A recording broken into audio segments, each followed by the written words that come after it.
Değerli misafirler, değerli katılımcılar,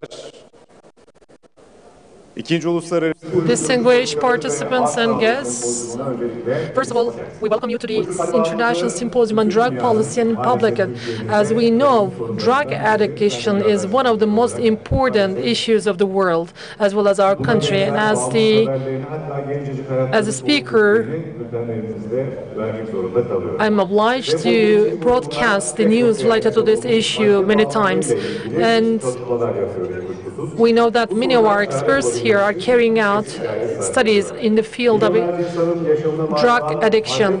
And as regards the substance addiction, for prevention activities and rehabilitation processes, and as well international policies, national policies to be discussed, and in order to put forward the scientific evidences, we have all convened here as the members of the press, the scientists, and as well as all other parties, and the international presenters will be here as well.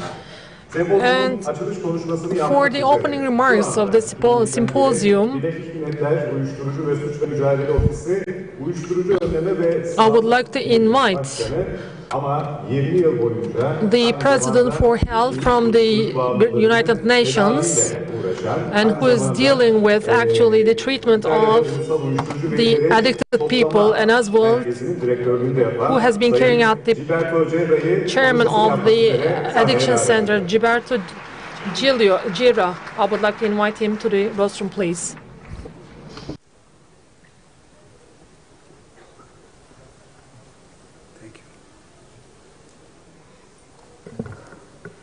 Thank you, Mr. Chairman. Good morning, everyone. I'm very happy to be here representing the United Nations Office on Drugs and Crime from Vienna. Let me also convey the greetings and the best wishes of my Executive Director, Mr. Yuri Fedotov, who was very happy to come, but he could not come because of other coincident commitment, and he is really expressing his regret for not being here personally. This morning I have a very difficult task, to do in a short time a long presentation, also waiting for your president that is arriving around 11. Clearly I will stop my presentation if the president is arriving, first of all. But also a difficult task because I have to explain to you very complex and technical things with respect to the complex neurobiological condition that is behind substance use disorder. But I think it's very important that we take the time to listen and to look to these issues. It is already a second time I address the Green Crescent meeting. I am very grateful to the organizer because it is becoming a tradition that I come to your conference of Green Crescent here in Istanbul. Related to the topic I am to treat, I have seen that the title of your conference, the title is Drug Policy, is including drug policy and public health. But we have to ask ourselves why public health issues are so weak in addiction medicine all around the world. As I go around on mission in many countries, in many regions of the world, I see that addiction medicine, prevention and treatment of substance use disorder are in a small dark corner, are not considered enough, no one pays attention, particularly in the public health system. We have to ask ourselves why there is this weakness of the discipline addiction medicine. The weakness is related to this wrong vision, to this misunderstanding, misleading view. We think that this health disorder or this problem is related only to the personal will of the people affected. We would have good boys not taking drugs and bad boys taking drugs. And this is completely wrong. It is a misleading view because people are taking drugs because of conditioned social, neurobiological, and psychological factors, not because of their will. But let me show the type of prevention that has been done in the past. That was really, can I say in the conference, was really a stupid prevention. Imagine, look to this invite, love yourself, be drug-free. Give this instruction to adolescents, to children who have had no experience of love in their life, no attachment with their family, no bonding to father and mother, and being in a complete desert of affective condition. And the other invitation is your choice. Bury drugs before drugs are bury you. Ignoring that the adolescents, 40% of the adolescents using drugs has at the same time suicide thinking. You are inviting them to bury drugs or instead of the drugs are burying you. They desire to be buried by drugs because of their problematic situation from the psychological point of view. And do you know who are the most full of prejudice and full of misleading view? Not the politicians, not the policymakers, not the public opinion, but the doctors. Look to this study. This study in 2016 in a developed country is showing that doctors, internal medicine doctors, so doctors of the hospital, are saying around 80% of them that they are unable to screen substance use disorders. You know, does it mean this? That if you bring someone with cirrhosis, the doctor is unable to understand that there is alcoholism behind cirrhosis. Can you imagine? And 7% or 9% they say that they are able to treat this patient.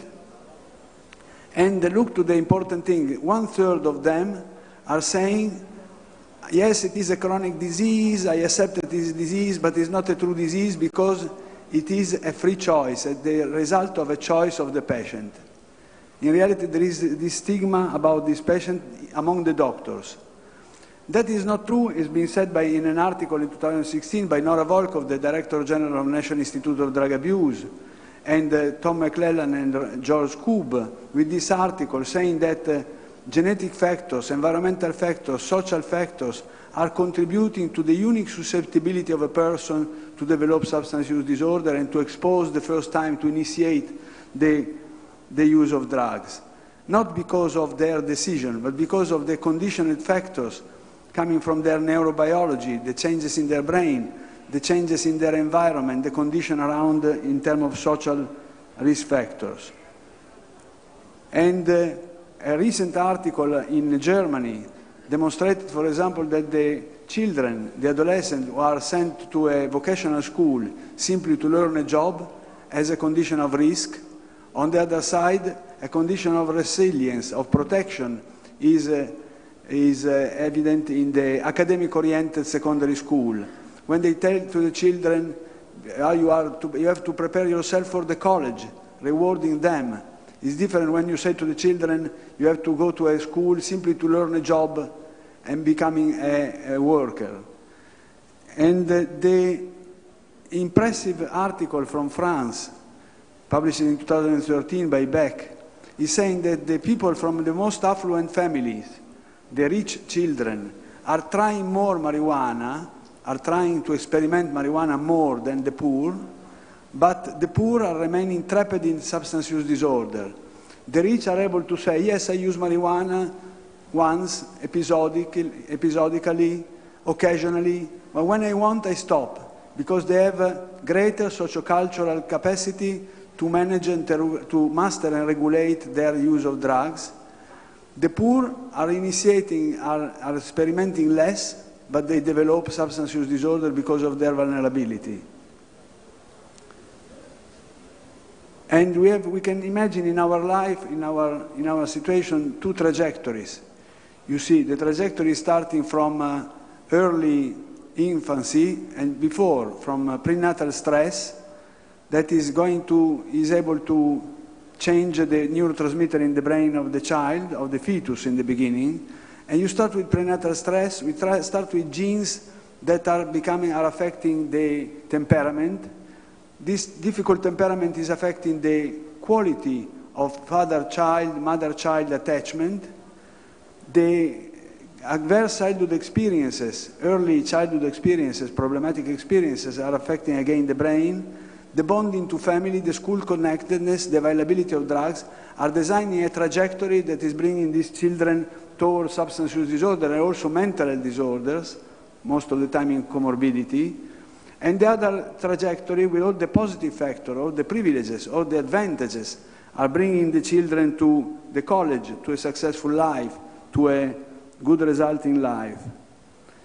But I want to show you that there is a common factor that is unifying drugs and social and environmental factors. Drugs are able to change our genes expression. Everyone imagines that the genes are coming from the parents. You inherited 23 chromosomes from mother, 23 chromosomes from the father. And the genes should not be thought as crystallized structures. They are not written in stone. The genes are continuously in remanaging, reactivation or silencing because of environmental factors.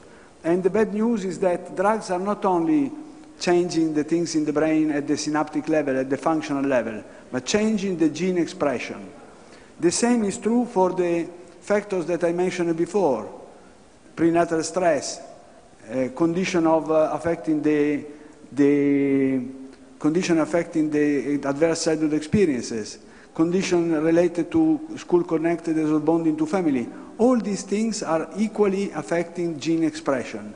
And the mixture, the final result of this disaster is the establishment of the conditioned behavior, compulsive conditioned behavior that is related to use of drugs, with the changes in the dopamine rewarding system and changes in the response to stress, the hormonal response to stress. To show you what is gene expression, let me indicate before the title of this article, Neuroepigenetics of Addiction. Please raise the hand who has heard before the issue of neuroepigenetic of addiction in this room. I see very few hands. Neuroepigenetic of addiction means changing gene expression related to addiction. Can we treat, can we prevent a disorder, an health disorder, without being aware of the pathogenesis, of the etiology of this disorder? You see that to show you how the gene expression are working, you have a portion of genes that are becoming flat, can be read easily, can be translated in neurotransmitters, receptors, enzymes, and portion of genes that are becoming rolled and cannot be read easily, are silenced. And these continuous changes in the gene expression is making positive things but also problematic things such as addiction, and is establishing this reward focusing only on drugs, the motivational system completely hijacked by drugs, the conditioned compulsive behavior that is characterizing addiction. Look, this is from the prenatal stress. It is clear that the corticolimbic dopaminergic system is disrupted by prenatal stress, the stress of the mother during the 9 months of pregnancy, and is creating candidates for substance use disorder. But if you ask me, in which way this is happening? This article is showing that it is happening through changes in gene expression again. The inherited vulnerability, we can inherit from our parents temperament through the genes that are making us or belonging to what we call externalizing cluster, children with attention deficit hyperactivity disorder, conduct disorder, antisocial attitude, and children with anxiety and depression, the internalizing cluster. And this is going to create problems, do you know to what? To the quality, the security, the organization of the parent-child attachment. You see that an irritable child is creating problematic situation in the attachment with the mother, and avoid that child is reducing the maternal sensitivity. So we have a complication that is including both the characteristic of the genes you received and the temperament that are induced by these genes, and the quality, the security, the organization of your attachment with your mother. This is becoming, again, a risk for substance use disorder. And we always think to the epidemic of overdoses, particularly in North America.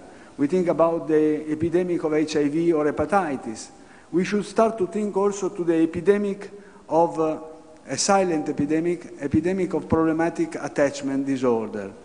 Addiction as an expression of problematic attachment disorder in the life of the child. It's not the case of this family that is coming from a low resource level district, but they are very cohesive, very happy together with their children, as you can see. Most of the children coming to start a career as substance use disorder are also have been affected by adverse childhood experience during their early infancy. Neglect, abuse, emotional neglect, emotional abuse, physical neglect, physical abuse. And this is, again, changing, you can see in this article, childhood adversities could induce methylation alteration. What are the methylation? The methylation are changes in gene expression. And you can say, are the adverse childhood experiences affecting equally the society? You see in this survey on the adverse childhood experience in the United Kingdom, in London, they published that 58% of this adverse childhood experience are related to cocaine and heroin use. And so there is an association between use of drugs and adverse childhood experience, a very strong association. This is affecting having four or more adverse childhood experiences is characterizing 9% of the English population, in the UK population. But look, 4.3% among the rich people, among the high socioeconomic status, 12% among the poor, among the low socioeconomic status. Again you have these inequalities that are affecting the people and can produce more risk for substance use disorders. We have also the knowledge, the very encouraging knowledge that parenting, the capacity of good quality parenting, particularly involved supporting parenting, is able to completely reduce the association between substance use disorder and gene risk. If you don't have maternal and paternal neglect, you don't have any association between substance use disorder and the genes. The genes are creating problematic situation among those who have lack of care, lack of support from their parents. And you have to ask me, what happens when you have a condition of maternal care, good maternal care, and maternal well-being? Do you have only a change in good neurotransmitters, good receptors, good functioning of the brain? No, you have changes in the morphology of the brain. You see that the dimension of the hippocampus, in blue, in children at the school age, are increased if you have good maternal care, good maternal support, and maternal well-being. On the contrary, if you have maternal depression and lack of care, you have a small dimension of the hippocampus in blue. Means that the brain of the children is completely changed in terms of dimension, morphology, because of maternal and paternal care. I go fast. One of my studies demonstrated, for example, that addiction severity in patients who have stopped using heroin many months before, addiction severity was related to changes in response to stress, hormonal changes in response to stress, was related to altered response to emotions, but also was related to, ultimately, to childhood neglect. And finally, epigenetic changes also related to pharmacogenetics. A single nucleotide polymorphism affecting an enzyme that is catabolizing adrenaline is able to change completely the response to cannabis. They ask me, is cannabis dangerous? Look to this slide. Cannabis is dangerous for a portion of people affected by this genotype, single nucleotide genotype polymorphism. If you have this kind of polymorphism, you have psychotic symptoms, smoking marijuana immediately. If you don't have this polymorphism, you don't have any psychotic reaction. So individual response to medicine is applicable also to the medicine we use for abuse and misuse through drugs. What we need the programs for children's social protection. We cannot forget that the children saying yes to drugs are not bad boys or bad girls, are children who have not received enough protection from the society. We need to maintain the children in school as more as possible. This is the idea of the Angas document, Angas outcome document, the United Nations General Assembly Special Session in 2016. And you have to create schools that are not only protecting the children, but creating what is called school connectedness. to feel that your teacher, your classmates, your school, your football team of the school are your home and you are not extraneous, you are not isolated in school. Look, if you go to see programs improving the authoritativeness of the parents, you obtain impressive reduction in initiation, for example, to nicotine. It means that the parents start to take care of their children with a warm child-rearing style.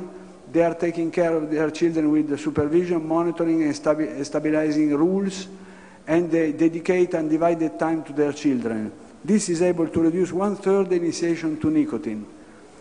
What happens if you apply preschool intervention? Imagine impressive preschool intervention reducing the initiation of marijuana in adolescents of more than the half, reducing many other risky behaviors such as early parenting, early pregnancy, and increasing more than the double the access to college in terms of the achievement in school. This is a mixed intervention with both life skills and parental skills education at 7-8 years old, influencing the number of drug use in adolescents very significantly. So we have evidence that maintaining the children in school, children protection and good prevention plan are really effective. We cannot ignore this plan and saying that we don't know what to do. But I go back roughly to inequalities. This is a study from Finland about being drunk frequently. If you are drunk frequently, it was 7% at the beginning of these 10 years of a campaign in Finland, and you go through the program of the campaign, half of them are drunk frequently, from 7 point something to less than 3. And this has been evaluated at a certain point in a subgroup of children who have the father unemployed with the low educational level and depression among the children. You see that the baseline was more than 60% being drunk frequently and was increasing. The level was increasing during the campaign. So in reality, these children did not have any benefit from the prevention program because they were in need of something more. They were in need of coming out from a situation very problematic, very disadvantageous in their family, with father with unemployment, father with low educational level, and generating a condition of children depression. I listed very quickly the long list of both psychosocial and pharmacological intervention that should be applied. We have in the International Standard of Treatment that we published in 2016 with the World Health Organization. And also in this case, no one can say we don't have tools, treatment is ineffective. This is ATOS, is the Australian Treatment Outcome Study that has published a research following the patient to 11 years of treatment. After 11 years of treatment, you see that heroin is really going down, abstinence is going up, and that all this kind of treatment applied are extremely effective. 11 years, you have an enormous success. We should simply invest resources of member states in this kind of approach. What is the reality? The reality is very poor. It's still very poor. I don't know if you can read the numbers. Around 60% of the people in need affected by the addictive disorder, by substance use disorder, are not recognizing the need of treatment. At a certain point, 30% of those who are recognizing the need are coming to the services, making one visit to the services. But only 29% of these are really able to obtain some form of treatment because of the low capacity, poor capacity of the treatment services. It means that only 7% of all the people in need are in 7% in general, with respect to the general population, are receiving treatment. But again, let me underline, do you know what is the rate of people in need receiving treatment in the low-income countries, in the developing countries? 1%. The average is 7%, but 1% in poor countries and 10% in high-income countries. It is obviously a matter of concern, the fact that only 1% are receiving treatment. But you can agree with me, there's also a very big concern, the fact that only 10% are receiving treatment in rich countries, in countries with resources, 10%. And this is, for example, justifying what is happening now and explaining what is happening now in North America, where they have people dying terribly for overdose because there are no services, no treatment coverage in the country.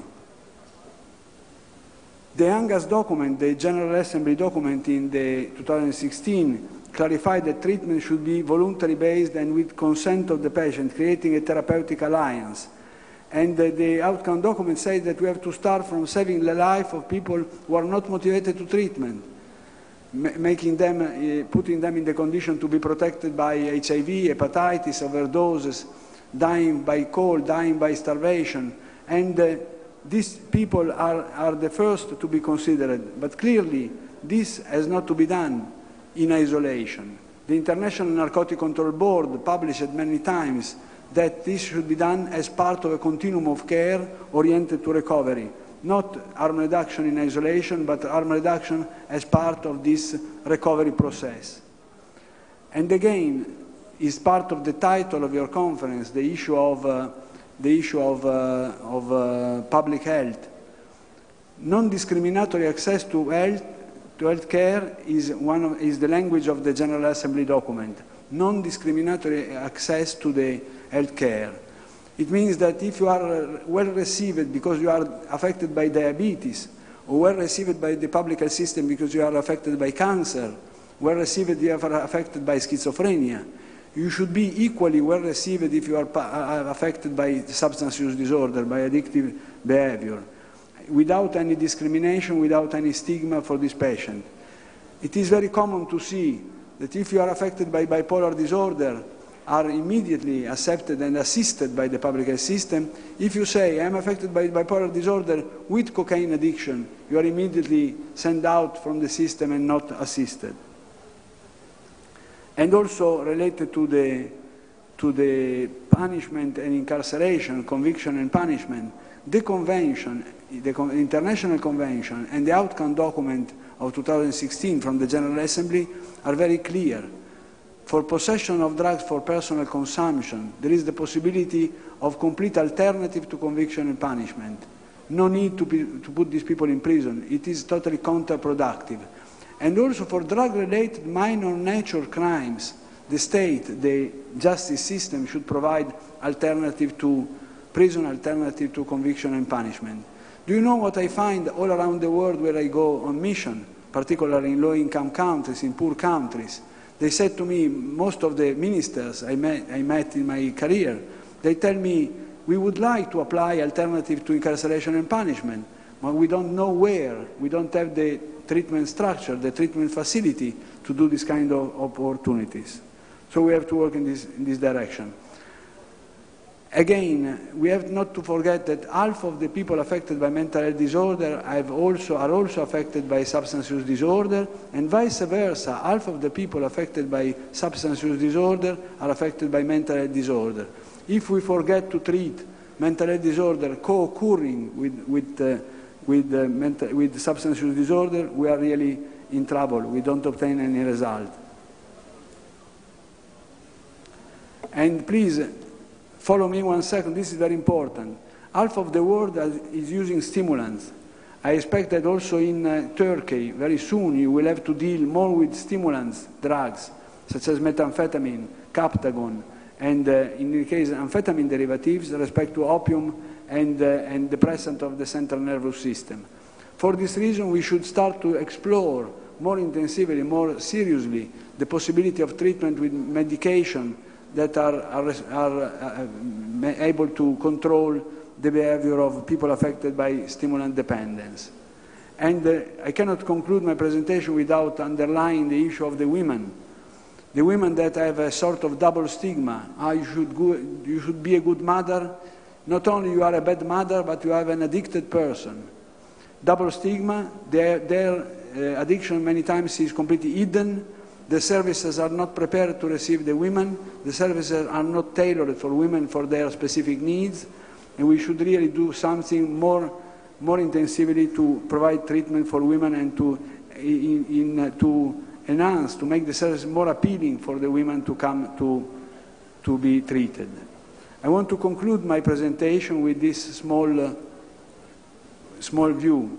You see, you recognize it is a small angel. It's a gift I received from an NGO, a therapeutic community working in Norway. And their motto, their invitation, their suggestion is that broken glasses should not be put in the garbage. From broken glasses, you can see sometimes extraordinary things can come out. Also from the messages, also from broken lives, the lives of our patients, of the people affected, or from our children affected by vulnerability condition. Also from broken lives, something good can come out.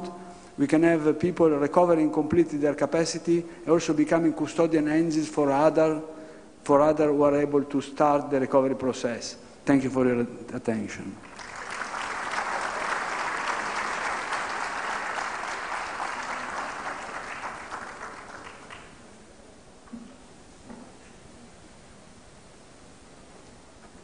Sayın Cerrah'a teşekkür ediyoruz. Thank you very much, Mr. Cerrah. If you do have any questions for our distinguished speaker, we would like to have them. Any questions from the audience?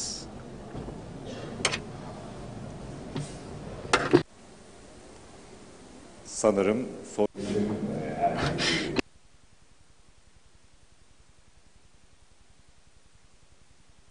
Green Crescent has a video. We would like to present it to you. And if you remember a question during the break, okay, the video is on now. Siz belki de bizi hep böyle hatırlıyorsunuz. Yeşil beyaz bir kollukla.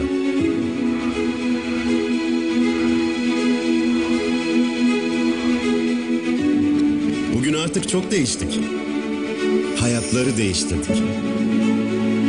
Koruyan, eğiten, iyileştiren, gönüllüleriyle her geçen gün daha da büyüyen, araştıran, dinleyen, sahip çıkan bir Yeşilay'a dönüştük. Bakış açımızı değiştirdik. Bağımlılıkla mücadele alanımızı ve kapasitemizi genişlettik. Dünyanın örnek aldığı en kapsamlı, önleyici eğitim programını hayata geçirdik. Bir değil, bin değil, milyonlar olduk. Gönüllülerimizle birlikte bağımlılıkla savaşan dev bir ordu kurduk. Kurumsal işbirlikleriyle sayısı binlere varan profesyoneli yanımıza aldık.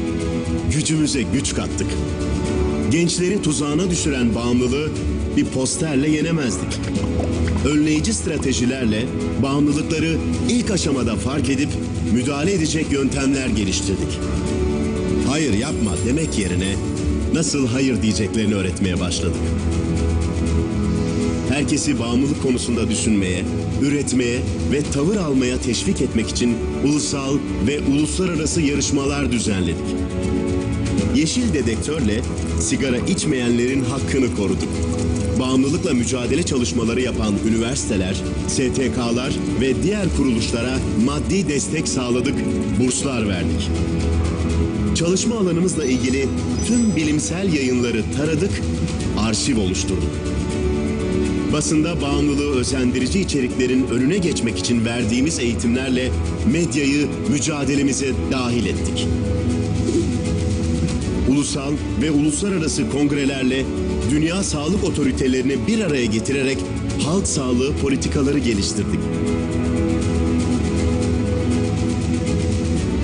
Sağlıklı bir toplum için ulusal ve uluslararası akreditasyon sistemleri kurduk, hizmet standartlarını belirledik.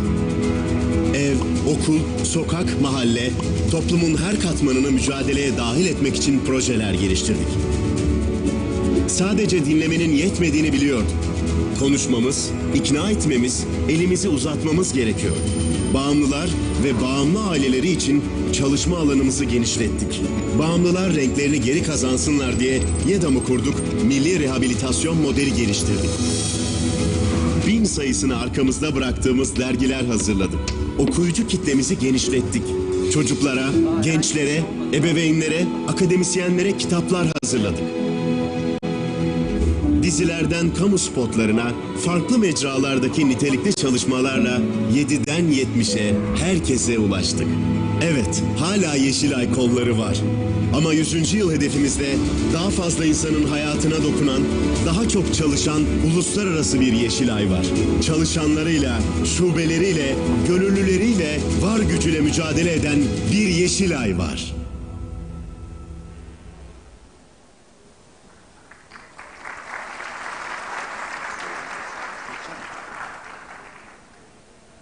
Yeşilay'ın tanıtım filmi.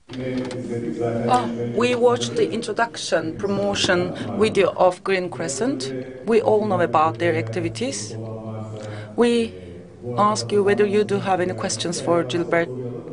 If you don't have any questions, I'm going to be talking about the program. This program is a two-day program, and we do have important speakers and participants. And in a minute, our President, Distinguished President, and Ministry of Health are going to be with us and addressing to this audience. And of course, our Distinguished President is one of the most important warriors of the war against combating against drug addiction. And we will be talking about different sessions, global and local perspectives on drug use. Recep Akta is going to be chairing that. And then we will be having global drug control policies. And between 15 and 4:30, there's going to be a parallel session. It's going to be about collecting data on drug use, importance, methods, and challenges, which is going to be chaired by Gilberto Guerra. Kevin Sabut, smart approaches to marijuana and difficulties in drug policies. They will all be talking about international quality standards and quality assurance mechanisms for the treatment of drug use disorders. And there will be another parallel session in Hall B if you would like to follow. There's going to be a session called Collecting Data on Drug Use, as I stated earlier, the importance, methods, and challenges. And it's going to be chaired by Dr. Jane Montany. And the participants of this session will be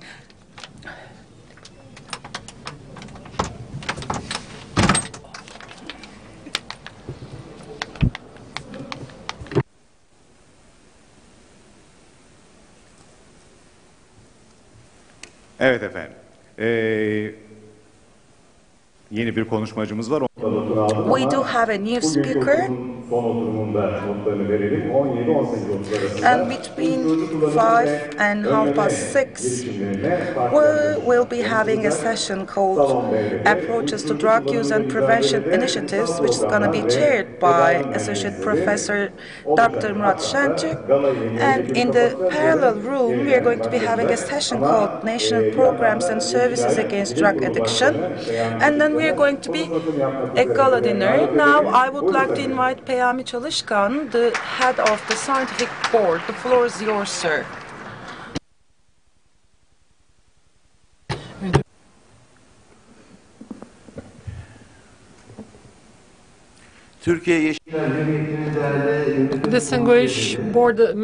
Distinguished members of the Board of Management of Green Crescent, distinguished guests from different countries, various countries, and valuable researchers who always provide their support to our event, and academicians. I welcome you all to this symposium organized by Green Crescent. As the individuals who work in the field of addiction, as the organizations and civil society organizations, we all know that in our world, one of the most important issues is actually the addiction. Within the world that we live, could be helpless in terms of solving the problems regarding addiction. And people could be promoted to use such substances. So for that reason, in an exponential way, the addicted people, technology addicted people, and alcohol addicted and people are addicted to various substances, and as the people who live in this society, carry out many efforts to solve this problem. And with the exchange of information, knowledge, and experience, in order to resolve this problem, we're making an effort in hand. And actually, distinguished guests, as you know, fighting against addiction is really a difficult process. On one side, we have people, individuals who fight against addiction, and we provide support them in order to restore them into the society. And the more important thing is to eradicate the source of this addiction, and in order accordingly to make people aware of this problem and accordingly make them healthy people, and to cut or stop the relation between the addiction and between the substance and people at the very beginning. As the people from Green Crescent organization, we really make a great effort, and we spend a lot of time on resolving this problem, and we're trying to benefit from international experiences as well. And through the surveys we carry out, as well as with studies we carry out, we try to make this problem go to the, or eradicate to the possible level. And in meanwhile, we receive support from universities, but on one side, on the other side, through the clubs of Green Crescent, we also provide support to the university youngsters, and accordingly we carry out our studies in the campuses in the field of addiction. And within the secondary education organizations, educational institutions, through education programs, we try to reach millions of students, millions of parents, through millions of teachers, and with them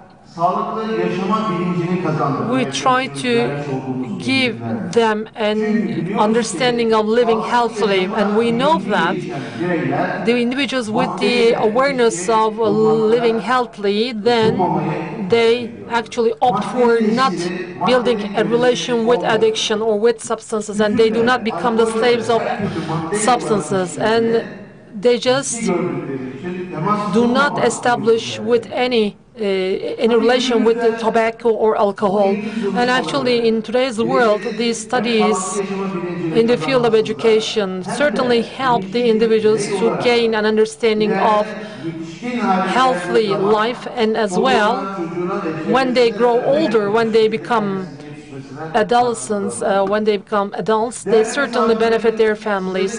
And as you know, distinguished guests, recently there is also another issue of addiction within the scope of behavioral addictions. It is technology addiction. So the Turkish Green Crescent organization, not only within the scope of substance addiction, it also carries out studies within the field of technology addiction. So with your permission, I would like to inform you about these studies as well. And when we say technology addiction, especially with the extension of internet as well as with the smartphone use, we know that the time that we consume on screen is getting more and more, and this is actually the result of this addiction. Not only the youngsters and children as well, the adults also have difficulties in controlling their relation with these screens, and they certainly have great problems. Because these magical screens within our hands provide us many information from the world, and on another side, they certainly provide us endless content. So for that reason, provided that we do not utilize them with an awareness, then certainly these technological instruments will certainly invade our time. And this is actually causes certainly negativity in all people's life. And you know that there is a survey that was published recently, and this shows that the people getting divorced are getting more and more in time, and internet usage is one of the reasons and one of the most important reasons for this. And can you imagine, even the wed couples because of uncontrolled use of the media, they need to end their marriages. Both of the couples, or either one of them, because of their interaction with the social media, through the laptops, the smartphones or tablets, they actually get into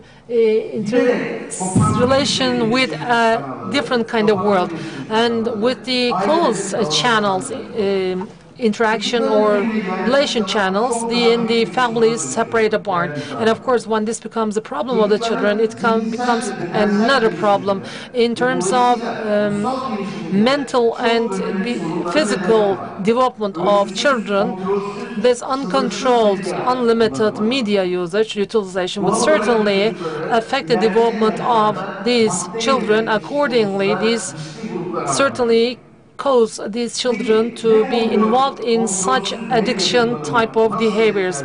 And if you would ask what kind of problems are caused with this uncontrolled usage, I would like to elaborate like this. The most natural, the most sincere way of interaction or communication is actually face-to-face communication.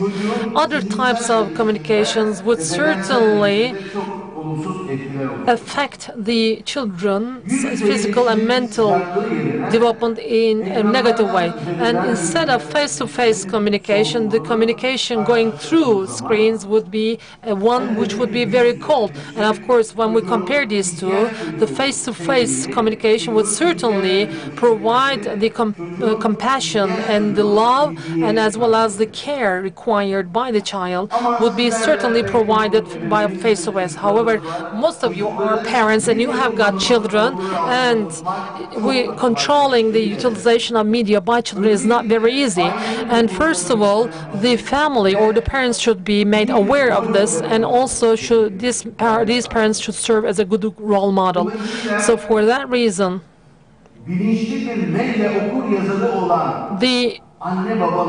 the parents who have an awareness of being a good literate, then they can only be the good user of this social media. The internet actually is not a tool for busying the children. The ones who would busy the children would be the parents, would be the mothers and fathers. So we should not surrender our children to internet, and we should not give them over to internet. And here, let aside this negative or harmful content on the internet, the time that is spent in front of the screen would certainly affect the children in a negative way. And as the Green Crescent, where we make an effort for fighting against healthy life, are the fields of healthy life, obesity, and physical and healthy development in physical condition. And in terms of physical development, the researchers show us that the children, when they consume or spend a lot of time in front of the screens or internet, then their development in terms of physical wise would certainly be affected in a negative way. And in today's world, the world is fighting against obesity, and our Ministry of Health also taken steps forward to enable our youngsters to lead a healthy life and to do sports. And accordingly, our ministry has carried out many projects as well as carried out many programs. As Green Crescent, we also provide support to these studies as well, and we believe that in physical wise, we believe that the children who develop in a mental and physical way, in the best way, would certainly play important role in terms of structuring the future. Our future actually is dependent on mental and physical development of our children in the best way. And with accomplishment of this task in the best way, it would certainly pave the way for our future. So for that reason, we believe that it's really important. And along with mental development, the physical development should also be taken into consideration. And within this framework, within the year, in order to provide support to mental and physical development of our children, we carry out many studies, and among these studies, we have the program, we have the competition named Healthy Children, Healthy Future, Healthy Generation. And for millions of secondary education students, in terms of addiction, these children are provided with an awareness within this competition, and accordingly we try to make these children think and try to make them create something as a kind of within content in this field, and also we try to make them strengthen their artistic skills with writing, through creating, through thinking. We try to avail these children to carry out certain tasks in order to make them aware of these problems. And apart from this, shooting film, in the field of shooting film, we also direct our children. In terms of physical education, we also carry out many studies and works, and related parties or units of Green Crescent in different parts of Istanbul as well as in Turkey. We organize certain camps, and in these camps our children, both in mental and physical education development, in order to accomplish their mental and physical development, we provide them certain activities, and they learn how to meet nature, and they learn how to love nature, and they learn how to recognize nature. So for that reason, they become irrespective of the screen, and accordingly they can understand that without the screens they can live and they can learn something, and they can also enjoy themselves. So this is what we show them, and we hope that these studies and works would certainly make contribution to resolving of these problems. And education is key to everything. And our program for fighting against addiction has already reached millions of people, and it has been accepted as an example in the world with one of the most comprehensive content. And with these studies and works, within the upcoming years, we believe that the children and youngsters in Turkey would certainly smoke less, drink less alcohol, and they would have less communication with addiction, with substances. And of course, in terms of treatment of addiction, Green Crescent has already taken an important step. And within the operation of Green Crescent centers, offices, the addicted individuals within the units of YEDAM, they receive service from professionals, and accordingly they are rehabilitated.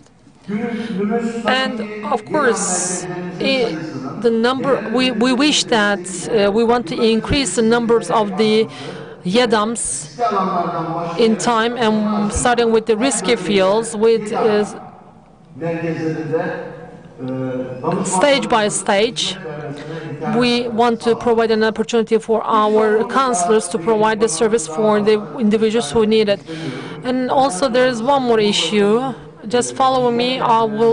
We will give the floor to the distinguished president, and he will soon be with you. And then last issue is actually the issue of survey. And of course, fighting against addiction could not take place without service. And Green Crescent carries out certain surveys in the field, and accordingly also provides certain supports to the ones who carry out these surveys.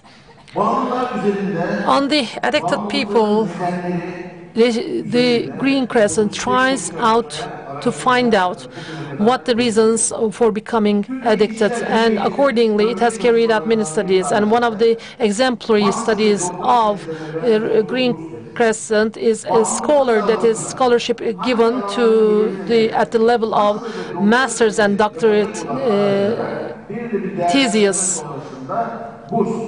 And accordingly, the ones who do their master's degree and doctorate degree, they are given certain scholarships. And in the fields where appropriate, we try to provide our support. And within this field, I believe that the policies will be formed with the data that have been collected, and also the addiction fight would certainly be carried out in a scientific-based way. And distinguished guests, within this scope, there are many master's and doctorate theses produced, and these theses are to be put on the agenda of the researchers, and accordingly a publication is made. And the Green Crescent already made a publication of these theses. And within the scope of our publication activities,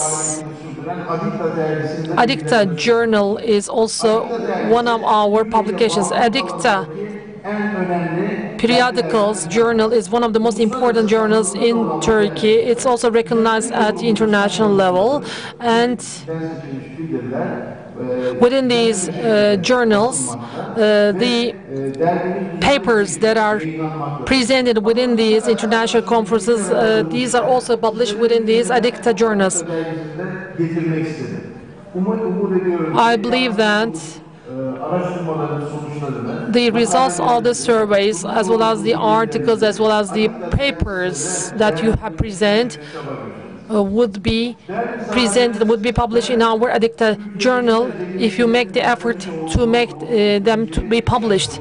And this symposium, I hope that this symposium will be successful. And I also would like to thank the international participants for their participation in this symposium. And also I would like to extend my thanks to valuable researchers who will be making presentations in this symposium. I hope that this will be a very fruitful and successful symposium, and I hope that we will have the opportunity to get acquainted with each other, and through the networks that we will form, we will exchange our knowledge and experience, and I hope that this basis will be formed. And with these wishes, I would like to conclude my remarks, and once again I would like to welcome you to this symposium. Thank you very much. Değerli misafirlerimiz, genel halk distinguished guests, I just trying to summarize what has been provided, what is being carried out by Green Crescent to the extent I can, but within the scope, if you would have any questions, I have the pleasure to answer your questions. Evet, orada bir soru sormak isteyen arkadaşımız var.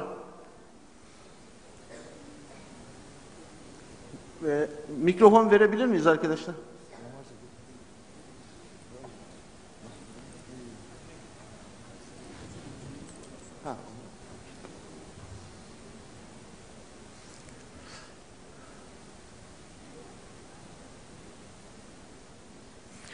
Bu arka tarafta bir arkadaşımız.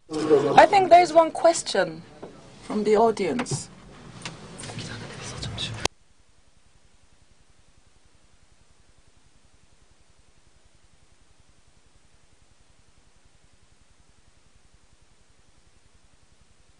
Thank you very much for this useful presentation.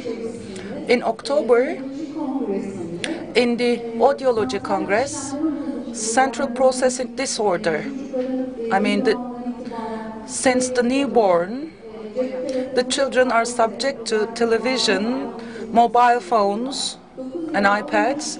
They become addicted to them, and at the age of 9 to 10, they might be difficulty in understanding the speeches. Do you have any specific activities in order to combat against that? Green Crescent supports also internet addiction, and we have completed a study conducted in that regard. It was just completed and it's going to be presented. As you mentioned, this problem is of great significance, and for this purpose, these behavioral addiction has been taken into consideration while organizing Green Crescent activities. Behavioral addiction, internet using, media using, technology using. The problems in this very field may affect speaking disorders because the communication, vis-a-vis communication channels are blocked and communication through media is encouraged. Therefore, children have difficulty even in learning their mother tongue. Therefore, it has an adverse effect on the development of cognitive abilities of children. Therefore, we have focused on this matter, and with the support of Green Crescent, a group of people from the scientific board conducted a research. It has just been completed, and we are going to be sharing the data.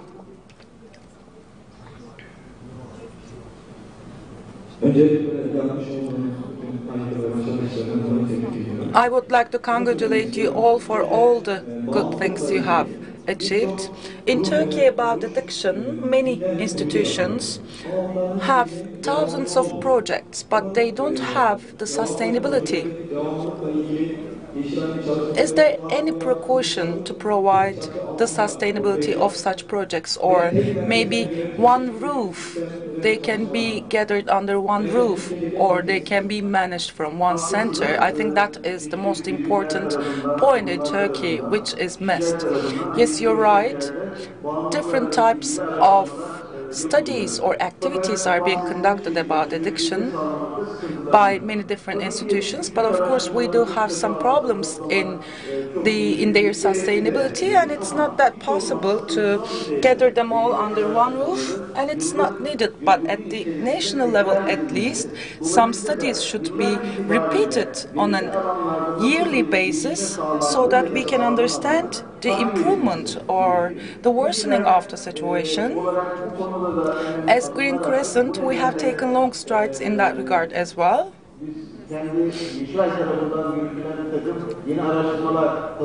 We designed some new studies which are going to be conducted by the Green Crescent, and technology addiction study, for example, is going to be continued. And for the other fields, we are trying to have a routine approach, routine yearly approach. And all these researches are being supported, and Green Crescent is going to be the center that all the studies are going to be compiled, not only at the national level, but also in the international level as well. Thank you very much, and I wish you a beneficial conference and symposium. Thank you very much, Professor Dr. Peyami Çalışkan. And we do have some messages who couldn't make it here today. Thank you very much for your kind invitation. Because of my schedule, I am not going to make it to the symposium. The Ministry of Industry and Technology, Mustafa Barak. Thank you very much for your kind invitation. Because of my busy schedule, I regret to inform you that I'm not going to make it. The head of the Court of Appeal, Ismail Jurit, I would like to thank you for your kind invitation to the International Symposium on Drug Policy and Public Health, and because of my busy schedule, I'm not going to make it. Halil Eldemir, the Vice Minister of Health and Transportation and Infrastructure Minister, Ömer Faruk Sayan, and Professor Dr. Yavuz Atar, the Chief Consultant of the Presidency, and Abdullah Eren also sent their messages of gratitude. We do have another film that we would like to show you, and then we will continue. Thank you.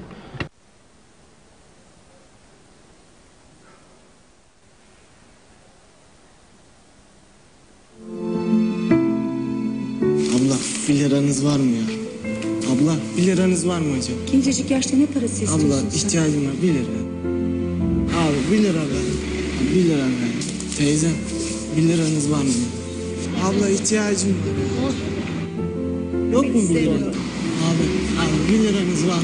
1 lira. Sakın para falan. Abi 1 lira be Ne abi. olacak sanki al. Az ver.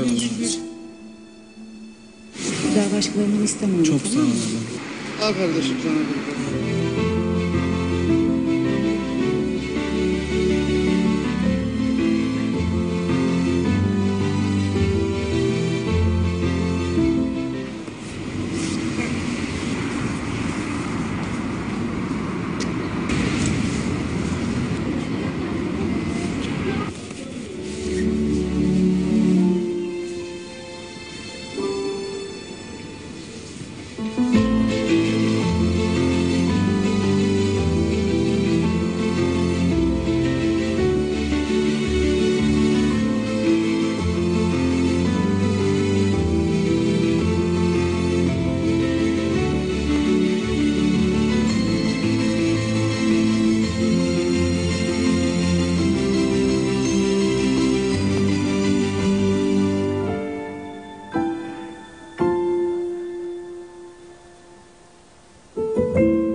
Bir asırlık bir çınar Yeşilay ama son Green Crescent has a long history, but we know that they do have more influential campaigns lately. This campaign, for example, with 1TL, you might be of help. We do have one more speaker, Green Crescent Vice Minister, Doçent Doktor Nilgün Caneli. Merhabalar. Hello. Distinguished members of the board of management, distinguished participants, and distinguished ministers. First of all, I would like to welcome you all. And on this important day, I would like to thank to the Green Crescent family. As you know, Green Crescent family is the most important civil society organization of our country, which fights against addiction.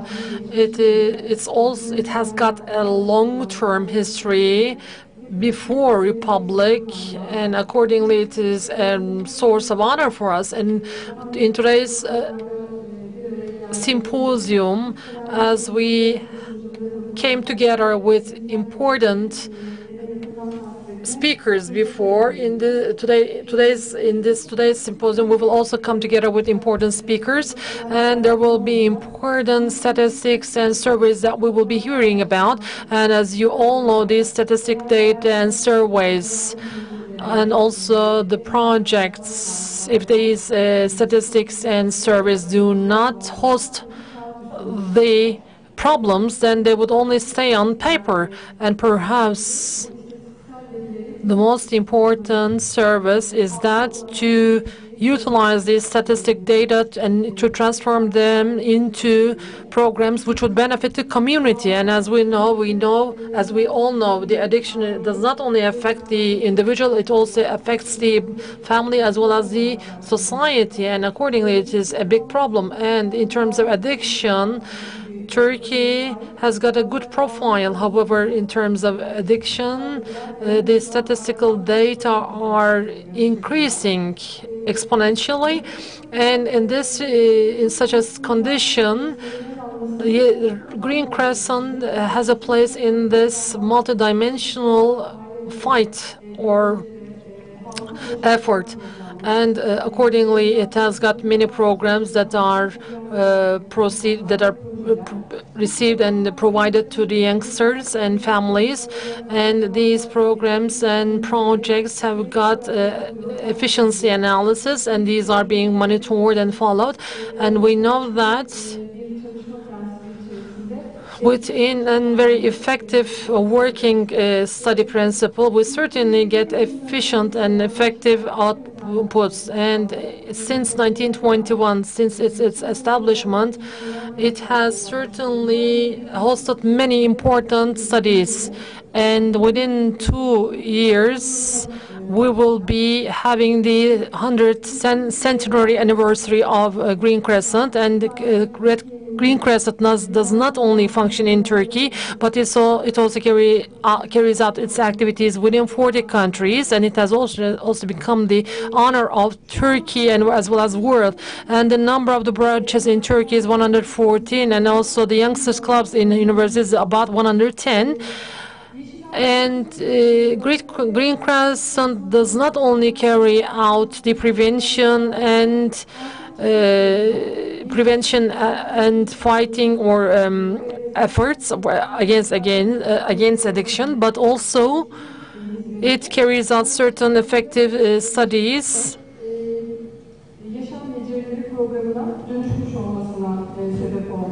which has caused these studies to be transformed into life skills. And so far, 13 million students and 2 million adults have been trained within the programs of Green Crescent, and according to 32,000 teachers were trained in the field of addiction, and also how these teachers should convey their knowledge in these fields to the trainees. They were trained. And we see that perhaps Green Crescent certainly ensures us to convene around an important project. The addiction program of Green Crescent also is being promoted to foreign countries. Green Crescent is also a member of is also the leader of many international organizations, and in line with this, there are programs that we have formed, and these programs could be extended to the world. And Turkish addiction, the program against fighting against addiction program has an important role within the problems of the youngsters. However, this fighting against addiction program ensures the children and youngsters a kind of awareness at certain level, and this program has been adopted by the community in such a way that the people starting telling us that yes, informing is important, and our children have become aware, and they have acquired information or knowledge, but they also have to develop life skills, and they should be successful in saying no. So for that reason, we executed a problem in response to the requirements, and accordingly we have formed the program for developing the life skills. And this life skills program, Turkish life skills program, is a program that would enable a child to prevent himself any kind of addiction and abuse. And within this program, there are important models from Turkey, from the world, and there are studies from UNESCO and World Health Organization. And we have, as a result of the focus group meetings we carried out, a project has been established. And this life skills program is in simplest way. It has such a simple logic. It means that within the same environment, under the same conditions, with the same stimulants received by two youngsters, one can become addicted and the other can say no.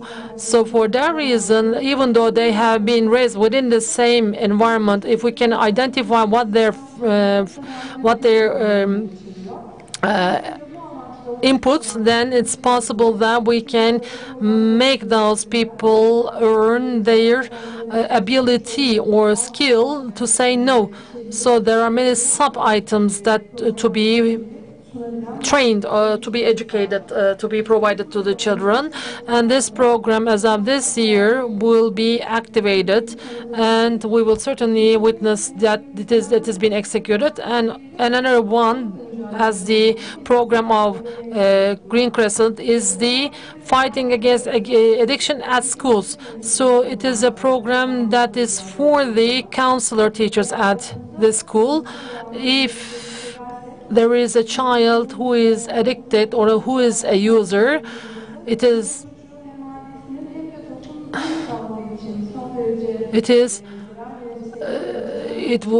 since the user child is detected, and if that child is externalized or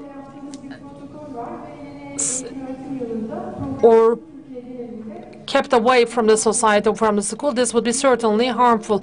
And the first pilot implementation will be within the risky fields in Istanbul. And accordingly, we have trained the council teachers and the guiding teachers. And the teachers, how teachers will be able to understand that whether the children use the drugs, and how the families will be informed about the issue, how the families will be communicated, how the families will be supported, and as the triggering factors on the children, how these issues would be determined, and also how the families will be taken out of the risky groups. Actually, this is related with the user profile, because the ones who apply for treatment is actually for the group. It shows that mainly the ones who apply for the treatment are between the age of 15 and 24, and 90% of them live with their families, and 66% of them are employed. So for that reason, reaching the youngsters and to make an early detection and also to involve the family in the early process is really important for this program. And Green Crescent addicted individuals and families, there are also private and special programs carried out. And in Turkey, actually, yet there is no mechanism, an integral mechanism which would provide psychological and social support. So for that reason, the individuals, we know that the publications show in the world, and as was in Turkey, that there are not, the surveys show us that the people are to be treated, should receive the treatment in a holistic way. So, Amatem, Chamatems, there is important accumulation of knowledge. And we have already developed a model. It's the counseling, Green Crescent counseling system. It's the YEDAM model, it is called. And you know that there is a counseling line which is responded by the psychologists, already working as 3 lines. And through face-to-face meetings, YEDAM provides its activities or studies through face-to-face meetings, and through the data system, it has already turned out to be a model within itself. And here, the addicted people and the relatives are provided psychological treatment without any fee. And here, it is objected or aimed to maintain or correct the life standards. And the addicted people actually have got certain drawbacks, like psychological problems, conflicts with their families, disagreements with families. So for that reason, the YEDAM could provide such psychological support to the individual, and accordingly, in order to ensure this occupational competency,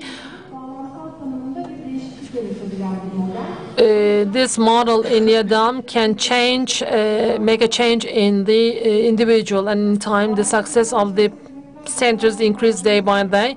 And with the protocol that we have done with the Ministry of Family and Social Policies, the YEDAM model will be implemented in many other places. And in terms of fighting against addiction, one of the most important content that comes the next is, which will start in 2019, is about the Turkish rehabilitation model. And Turkish rehabilitation model is an important project which will serve as an example. And so within the 2 years where we will be shifting Green Crescent to its centenarian annual anniversary, we know that the Green Crescent would certainly will be a good example and will be an honor for us. Thank you very much for listening, and we hope that this will be a successful symposium for all of us.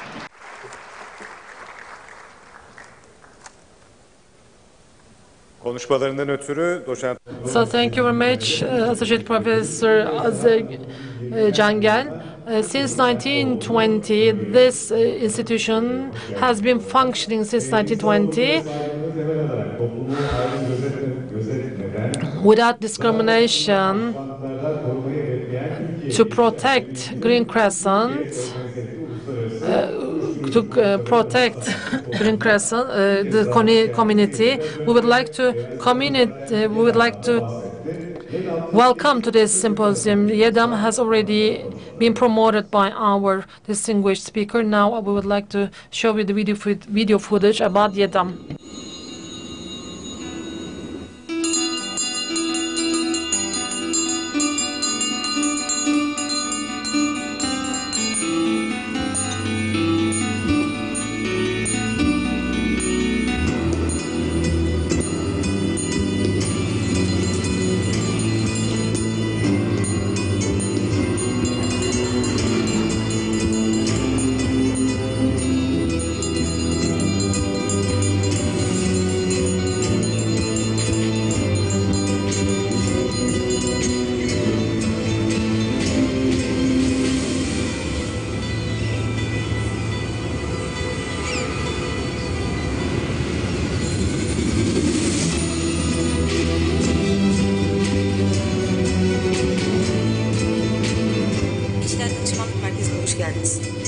Ben psikolog Seher.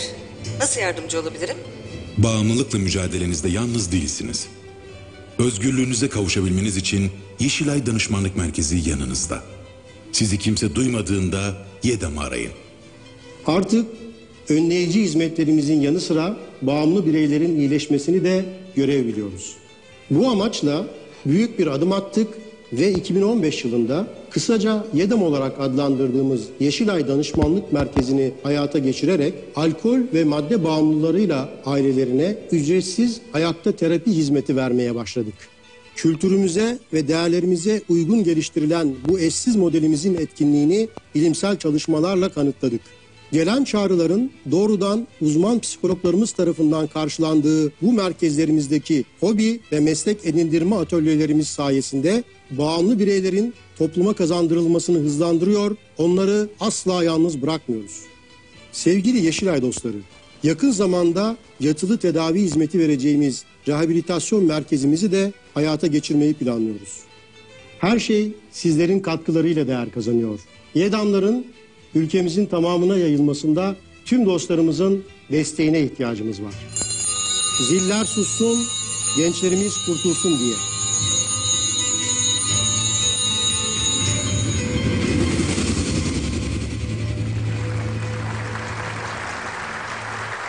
Biz de umuyoruz ki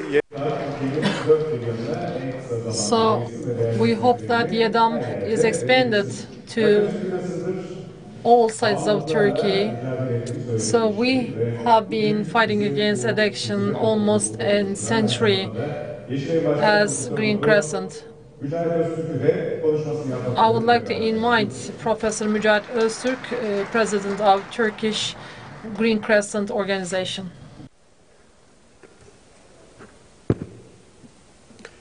Sayın Bakanım, Distinguished Minister, distinguished protocol members, I would like to thank each and every one of you for accepting our invitation. Distinguished scientists, distinguished participants, distinguished members of the press, welcome. At the beginning of my speech, as we proclaimed before, our president was supposed to be with us, but unfortunately, in Sancaktepe, there was a helicopter accident. For that reason, he's not going to be participate in this meeting, and we hope that our distinguished president is going to be with us in our next meeting. Why are we organizing such a meeting? Our friends mentioned about the Green Crescent, but the world has come to a certain point. One of the most fundamental problems of the 21st century is the addiction, especially substance addiction. It destroys the generations, family and society, so it is a very important dynamic. It's a problematic thing, and the societies, all of them, no matter which geography or which culture, they have to combat against the addictions. This is the separation of voice. The problem is that a group of society or a group of people or a group of states said that we fail to do what's necessary to combat against addiction, so we should yield. Which means that some substances should be released slowly, some substances should be made free, so that the humanity, in an increasing manner, is going to meet the substances and the generations are going to be even destroyed.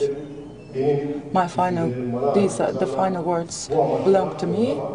This is not the purpose, we know that, but we wish and we want that combat against the addiction is not something to be ended.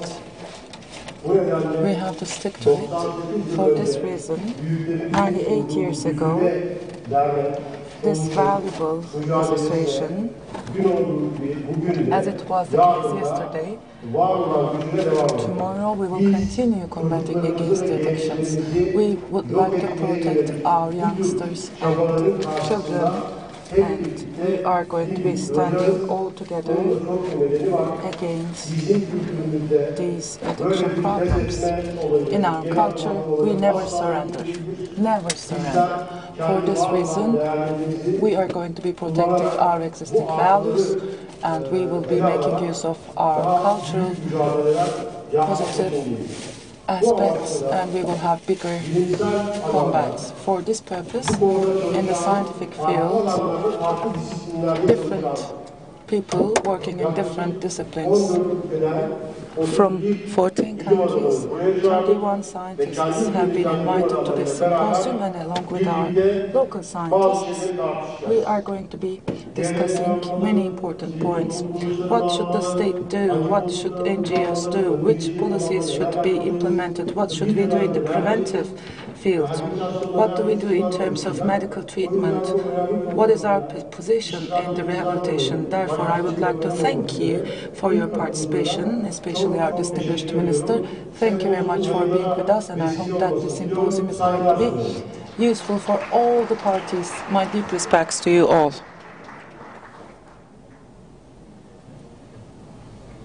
Thank you very much, Mr. Chairman, Mr. President, for hosting us today and for your valuable speech.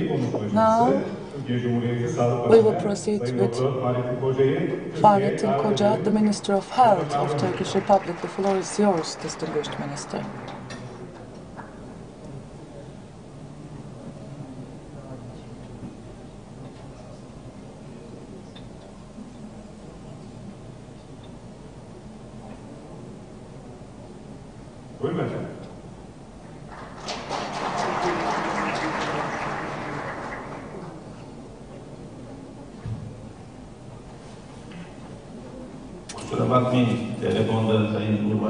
I'm sorry, I was on the phone with the President.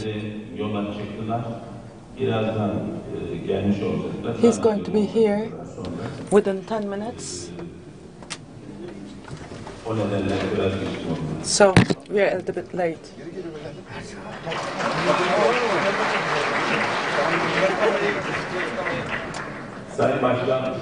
Distinguished Chairman and distinguished participants, substance addiction, because of its geographical location and geopolitical characteristics, social and political balances is an important matter for our country. Rapid development and urbanization and psychological isolation, and also increase in the population movements and the socio-cultural change, and besides these internal problems, the main resources of the terror financing is the drug trafficking. Therefore, it makes it more difficult to combat against drug addiction. In order to combat against the substance addiction should not be done with single dimension approach.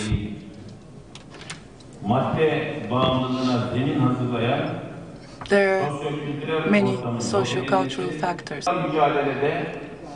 In combating against addictions, the support of NGOs is of great importance, and the Green Crescent has made great contributions in this very field, and it's an important NGO in that regard.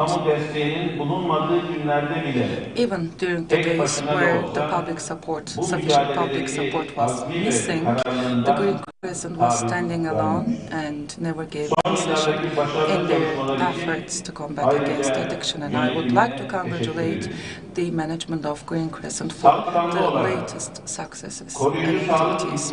As the Ministry of Health, we always underline the importance of preventive medicine, and for this reason,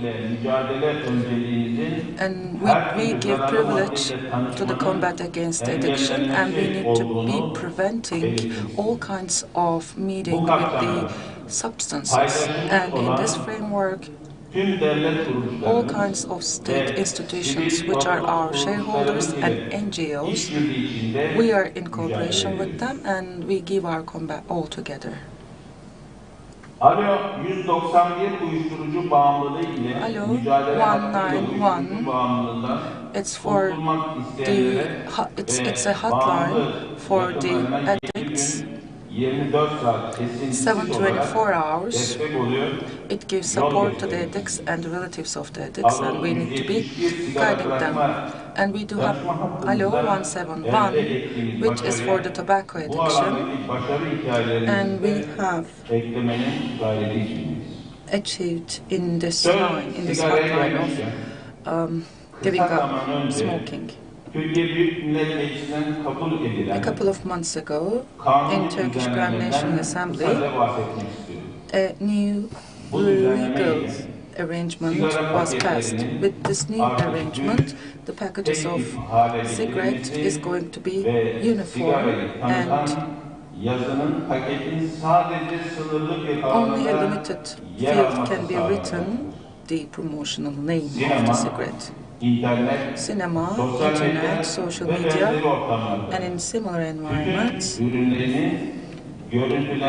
tobacco products are not going to be displayed. In education, in health, culture, and sports services, and where they are provided in those institutions, tobacco products are banned to be sold. And with this new approach, we are trying to prevent the youngsters to meet the cigarette.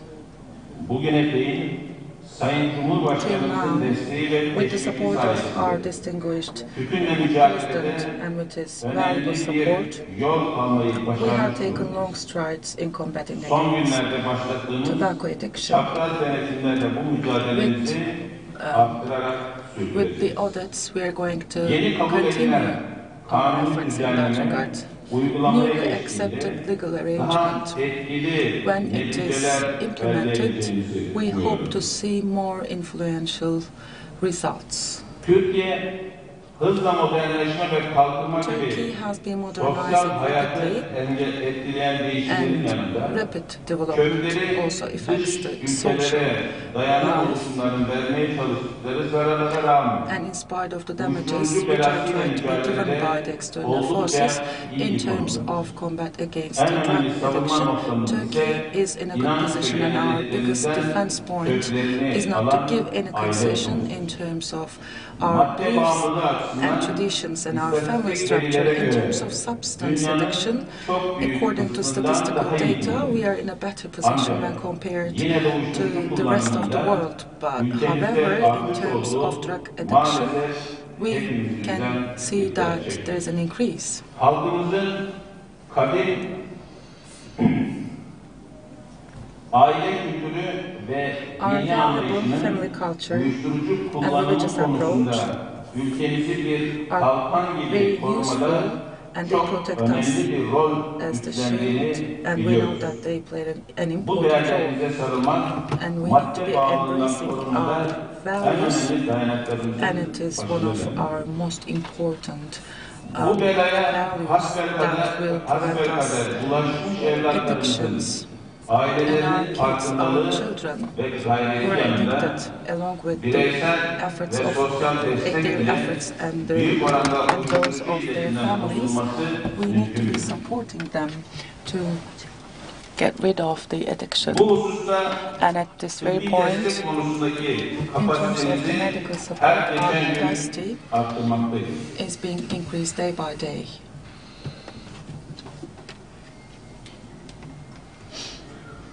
Bu sempozyumdaki toplantı ve oturumların bu konularla mücadele tekniği bakış açısını kavramamız are important to understand the points of view of different countries, and it's going to increase our capacity in combating against addiction. And I hope that this symposium is going to be useful for all the participants. And I would like to take this opportunity to thank the chairman of the Green Progression and also those who worked a lot for the implementation of symposium. I greet you all with respect and love, and I hope that we are going to be living spiritually and physically healthy in a world free of drugs. Thank you very much.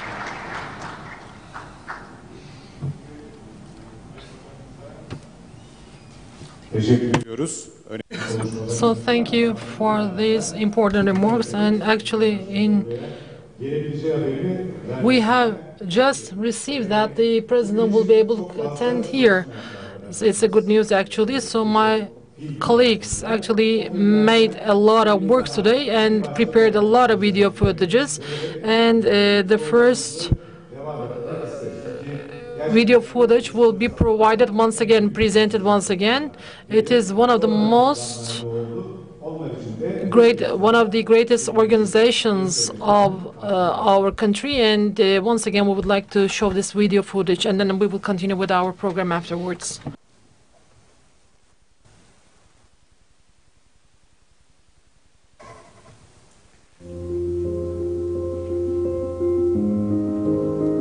Biz çocuğumuzun bağımlı olduğunu öğrendik. Ama bizim çocuğumuz ya, konduramadık bir türlü. Kötü bir şey olduğunu anladık. Çünkü gün günden zayıfladı, saçları döküldü. Çocuğum için ne yapabilirim? Çok düşündüm. Nerelere müracaat edebilirim? Sağlık Bakanlığı'nı aradım. Oradan beni YEDAM'a yönlendirdiler. Bu sürecin çok uzun olduğunu anladık ama ben elimden geleni yapacağım. Onun elini bırakmayacağım, asılacağım YEDAM'la beraber. Onu o düştüğü çukurdan tutup çekip kurtaracağım.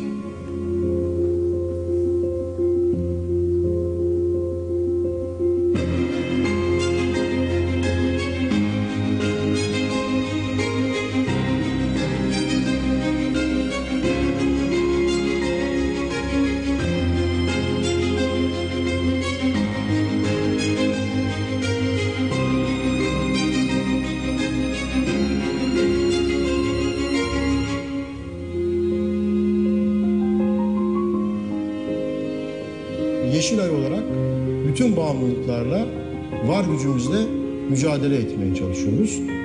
Bu mücadelenin birçok ayağı var. Eğitim ayağı var, sokakta savunuculuk ayağı var ve 2013'ten sonra başlayan bu mücadelenin rehabilitasyon ayağı var. Bizim çocukluk döneminden itibaren aslında bir eğitim programı uygulamamız gerekiyor. Biz de bu bağlamda bilimsel temelli bir eğitim programı oluşturduk. Çalışmalarımız genellikle tütün bağımlılığı, madde bağımlılığı, alkol bağımlılığı, teknoloji bağımlılığı üzerine. Çocukların maddeyle tanışmadan önce bu konuda bilgi edinmelerini sağlıyoruz. Biz farkındalık kazandırıyoruz. Gerçekten bizi bağımlı yapan şey ne? Hayır deme becerisini bir kez kazandırdığınız zaman diğer bağımlılıklar için de hayır diyebilmiş oluyor. Evet, sigarada, alkolde, maddede belli bir duyarlılık oluştuğunu düşünüyorum. Ancak teknoloji konusunda aynı şeyi söyleyemeyiz ve çok tehlikeli buluyorum. Şu nesil çok ciddi bir bağımlılık potansiyeliyle zaten dünyayı görüyor. Yani onlar teknolojinin içine doğdular. 9 yaşında çocuğun babası ölüyor ve çocuk diyor ki bir canım vardı. Yani bu çok tehlikeli bir şey arkadaşlar. Evet, Yeşilay bu kadar tarihi misyonu yanında mutlaka tedavinin de bir ayağında olmalıydı. Bir anne şüphelendi çocuğunun bağımlı olmasından. Ne yapacak? YEDAM'ın tam da kurulma aslında amacı bu. Merkezlerimizde psikoterapi ve sosyal hizmet danışmanlığı veriyoruz. Danışanlarımıza topluma uyum konusunda destek oluyoruz. Amacımız bize gelen danışanların kendi hayat hedeflerini bulmalarını sağlamak. Bu yönde kararlı, güçlü adımlar atmalarına destek vermek. Bir gün karşıma geçti. Dedi ki Yedam'dan sonra, anne ben kendimden vazgeçtim ama sen benden vazgeçmedin. O zaman anladım ben bu mücadelede kazanacağım oğlum. Bize yardım edecek elleri mutlaka buluruz. Yeşilay ve YEDAM o yüzden var. Sivil toplum örgütü demek zaten gönüllülük demektir. Yeşilay bugüne bu gönüllüleri sayesinde geldi.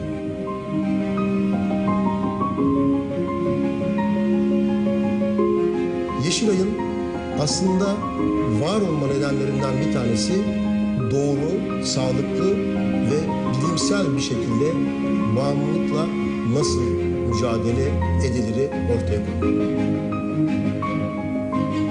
Benim kulübüm Yeşilay projesi anlatmak istediğimizde aslında çocukları kazanmak diyebiliriz. Üniversitedeki kulüplere örnek vererek diyoruz ki siz ne yapabilirsiniz? Ben bu yaşta ne yapabilirim diye korkmayın. Burada eğitimler yapabilirsiniz. Bir bakıma okulda biz hareket istiyoruz. Şu anda 41 ülkede ülke Yeşilayları var. 2020 hedefimiz bütün bunlar içerisinde Yeşilay'ın dünyada bağımlılıklarla mücadelede belirleyici bir sivil toplum kuruluşu haline gelmesi. Bir tek gencinizi bağımlılıktan uzak tutar isek bu yeter. Bu çabalar için yeter. Siz belki de bizi hep böyle hatırlıyorsunuz. Yeşil beyaz bir kollukla.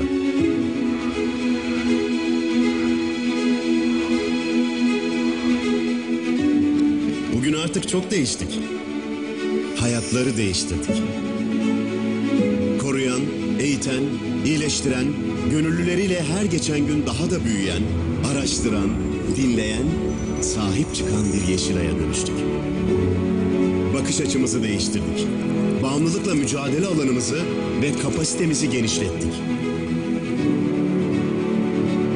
Dünyanın örnek aldığı en kapsamlı, önleyici eğitim programını hayata geçirdik. Bir değil, bin değil, milyonlar olduk. Gönüllülerimizle birlikte bağımlılıkla savaşan dev bir ordu kurduk. Kurumsal işbirlikleriyle sayısı binlere varan profesyoneli yanımıza aldık. Gücümüze güç kattık. Gençleri tuzağına düşüren bağımlılığı bir posterle yenemezdik.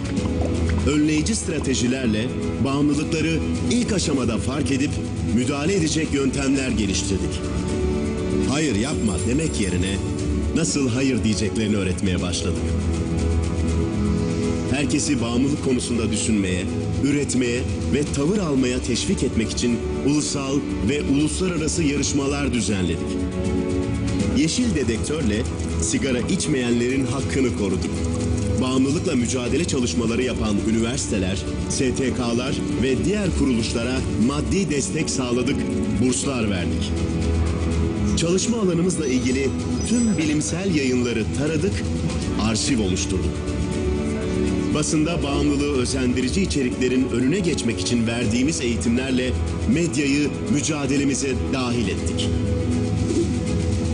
Ulusal ve uluslararası kongrelerle dünya sağlık otoritelerini bir araya getirerek halk sağlığı politikaları geliştirdik.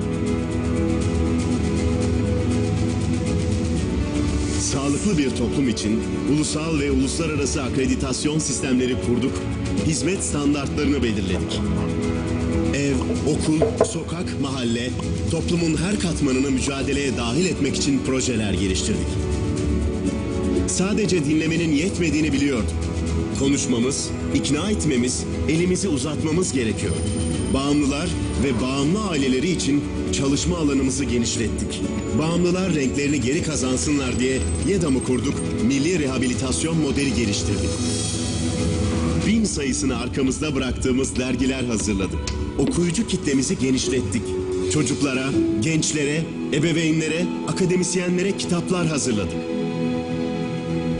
Dizilerden kamu spotlarına, farklı mecralardaki nitelikli çalışmalarla 7'den 70'e herkese ulaştık. Evet, hala Yeşilay kolları var. Ama 100. yıl hedefimizde daha fazla insanın hayatına dokunan, daha çok çalışan uluslararası bir Yeşilay var. Çalışanlarıyla, şubeleriyle, gönüllüleriyle, var gücüyle mücadele eden bir Yeşilay var.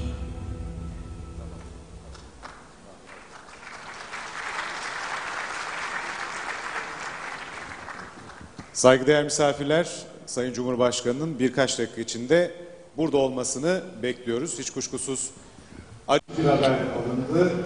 O yüzden programda değişiklik oldu ama en sonunda tekrar yine aramıza katılacakları. So, distinguished audience, we have just had the news that our distinguished president will be soon with us here. Without doubt that Green Crescent is one of the most important civil society organizations of Turkey, and when it is the issue about health, of course, it gains more importance. So, for that reason, we actually will certainly be commemorating the ones who have provided their support to this important organization. And we will be carrying out our conference and symposiums with important international names here.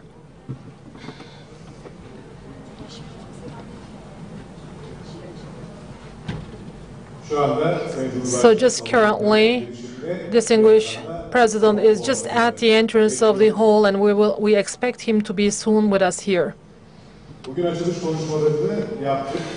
We have just delivered the opening remarks, and following this session, within the symposium, simultaneously we will have these sessions continued in the afternoon, and just similarly, we will continue the symposium tomorrow morning in 2 halls simultaneously.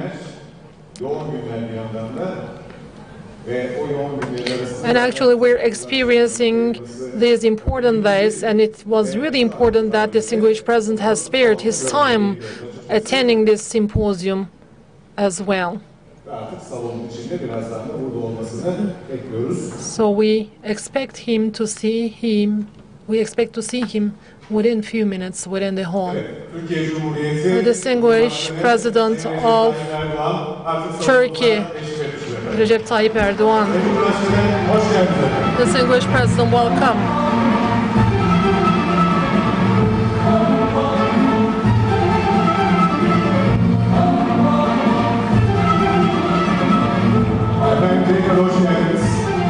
Once again, welcome. I would like to invite you to the rostrum for your opening remarks.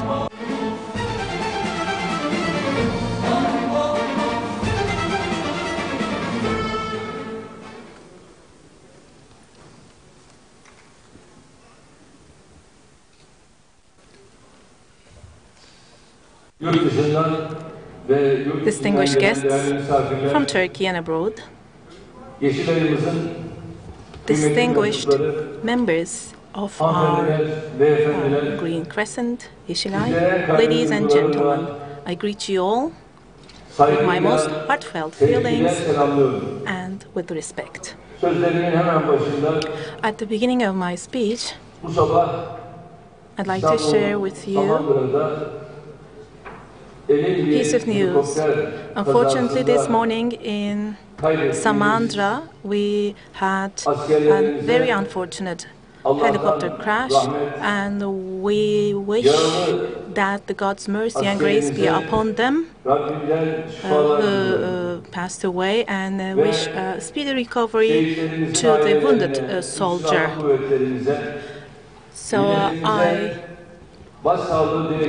extend my condolences to the Turkish armed forces and to the Turkish nation.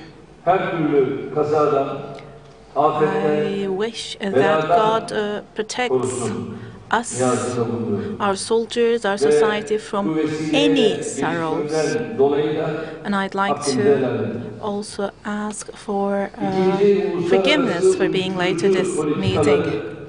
I hope and wish that the Second International Drug Policies and Public Health Symposium will be an auspicious one for our country, for our nation, and for humanity. I also would like to extend my gratitude to everyone who participates in this very important meeting with their papers, discussions, and opinions. I would like to thank the President of Yeşilay, Turkish Green Crescent, and his team for their very valuable efforts in such an important issue for our country and for the world.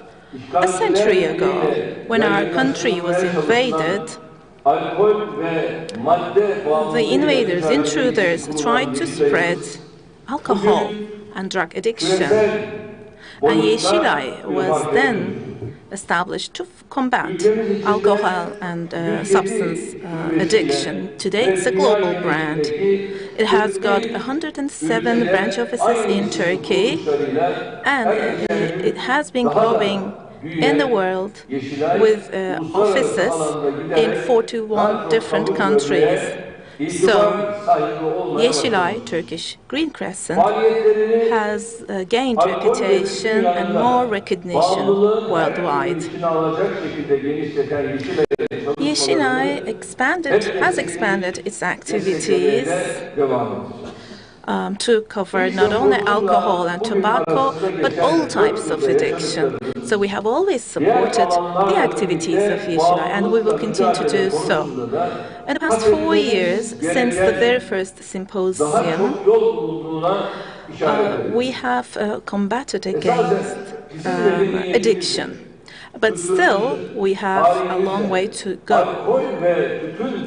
It's impossible to consider side by side alcohol and tobacco with our civilization and culture. Despite this fact, we have to pay attention to our work methods, review our work methods, as we see a spread of alcohol and substance, and if we are still complaining about not receiving the desired results in the combat against these. Of course, there are preventive law enforcement measures, social programs for rehabilitation purposes, and health services for treatment purposes. These are all very important, and these should be provided in the best way possible.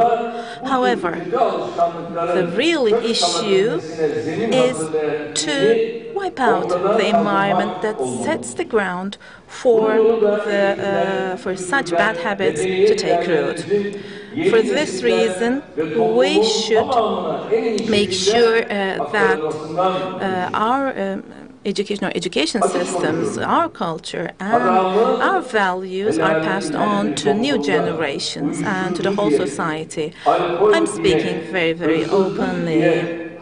In a society that knows what is what is forbidden by religion, which is haram, and what is considered as halal, we shouldn't have problems such as substance, alcohol, theft, and unjust treatments. The elderly people say a wall would be knocked down by humidity and a person would be knocked down by sorrow. And I add to this, ignorance would knock down a society. When I say ignorance, it's not only about illiteracy, not knowing how to read and write. What I mean by ignorance is that we don't know what is good, what is bad, what our values are, what the concepts of our culture, civilization, and its products.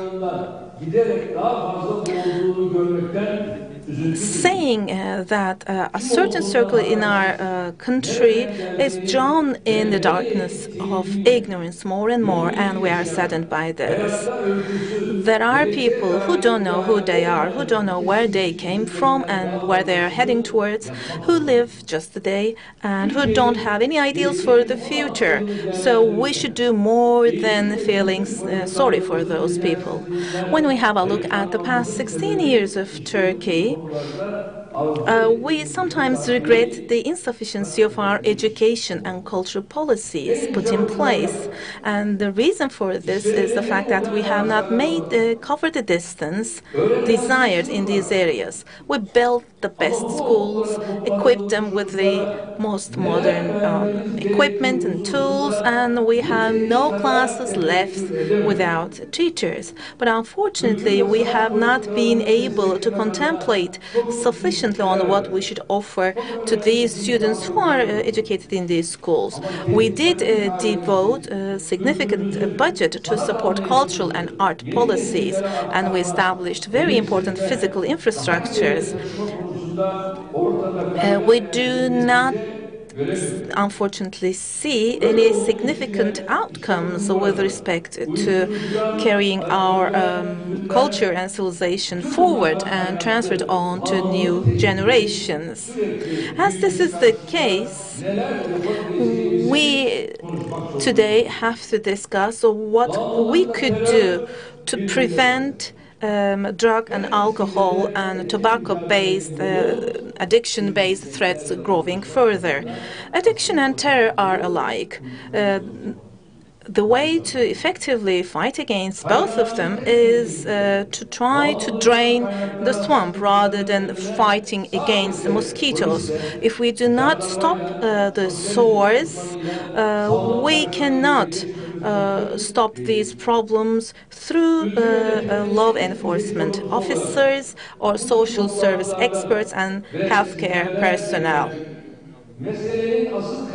So, what I expect from you as the top officer of this country is to identify the real source of this problem and find solutions. If we cannot do this and determine the roadmap, then problems will continue. If you as experts guide us in this, our job will be much easier. So I would like to thank each and every one of you in advance for your contributions in this field. Distinguished friends, the oppressed societies in the world, just like all the other problems, they bear the burden of substance and alcohol addiction. It's really thought-provoking that poverty and addiction are side by side. Because addiction or substance and alcohol are the kind of addictions that are very costly. The societies that are already having problems in sustaining life are suffering more and more from these bad habits, and I don't believe that this is a very innocent tendency. In the past, in the Eastern Bloc countries, alcohol was used in a way to benumb people, to cut their links with their past, to stop them from thinking and discussing. The alcohol problem that has spread with the incentives provided by the state is still at a very significant level. It's also obvious that international companies have been encouraging for long years tobacco habits. The whole media industry, newspapers, televisions, and cinema have been used as a very effective tool to encourage people to use those. In the underdeveloped countries, we see that substance addiction is a serious problem. And these countries also have very important underground and above ground wealth. So this gives us an idea about the reasons behind this. There are, of course, other reasons for substance and alcohol problem in developed countries. In countries like us that are moving from the developing countries to developed countries arena, the spread of alcohol and substance has other reasons in addition to our negligence. It's not only alcohol or tobacco. We also have technology addiction, computers, mobile phones, and it's even worse, even more threatening. If a 2-year-old child today is very much addicted to mobile phone, forgets about everything, escapes from their parents, sits in a room and plays with the mobile phone. This is a threat. What could we do against this? We should work on this. And today, in the number of mobile phones in Turkey, the number of mobile phones sold is around 70 million, and the total population of Turkey is 81 million. This gives very significant negative signals. We know that the most important financing source of the terrorist organizations is alcohol and tobacco products, gambling, as well as drug trade, drug trafficking. These are no coincidence. So the substances that create addiction are so dangerous that those who produce, who deliver, who sell them at the end of the day will become consumers. If there is no terror, organized crime organizations fulfill the same function. They are all the same for us. In the past few years, Turkey has made great progress in the fight against terrorism. And one of the most important outcomes of this is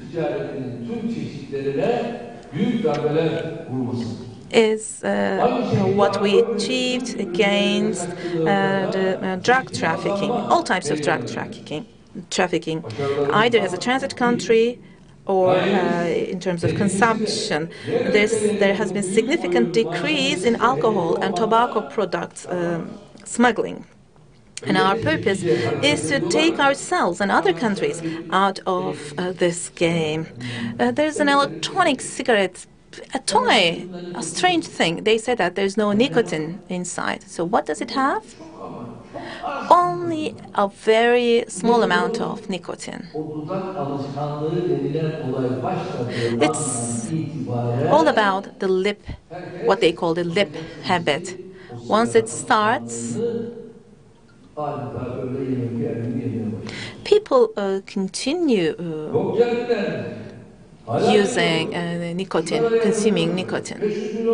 They say to us, we're going to invest 500 million, $1 billion US dollars of investment. They still come and visit us, and we offer alternatives to them. Will you be able to export it to to other countries, only 10% should be consumed here, is the answer we get. So their plans are different. We understand it. You want Turkish youth to get used to it. No, we won't allow that to happen.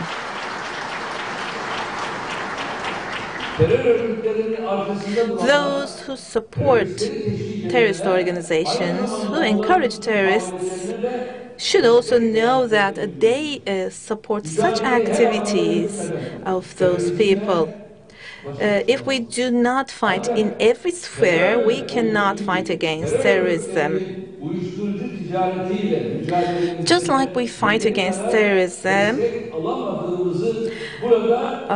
I'd like to take the opportunity to emphasize that we cannot get sufficient support in the fight against drug trafficking. Those who openly and secretly support terrorist organizations stigmatize us, calling it Islamic terror.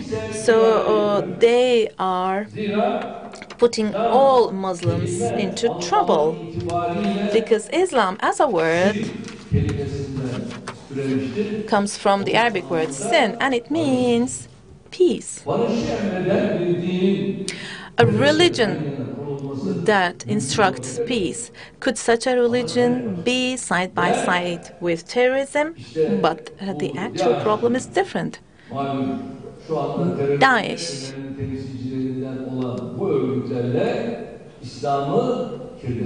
those terrorist organizations, their names being used side by side with Islam.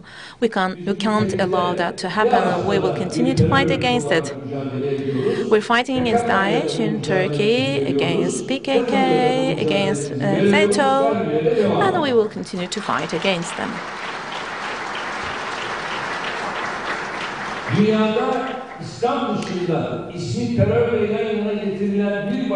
Well, there are no other religions in the world that are referred to side by side with terrorism. So we come to the conclusion that this term is used on purpose. Do you say that it's Christian terrorism or Jewish terrorism? So aren't there people, Jewish or Christians, who are involved in terrorism? There are. Why don't you discuss them?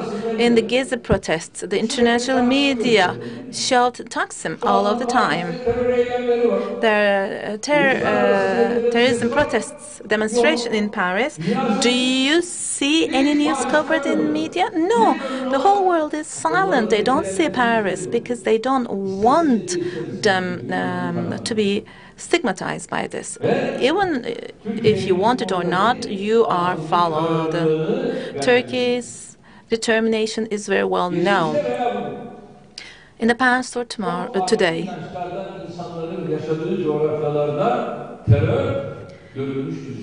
terrorism has been a problem on many different geographies, but despite that fact, only Muslims are being blamed for this. So the defamation is only for Muslims.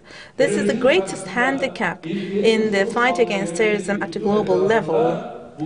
So we invite the whole world to unite against terrorism in a principled manner and with a determination to obtain results. Distinguished guests, like it's the case for everything we do, the starting point and the ending point in the fight against addiction is people.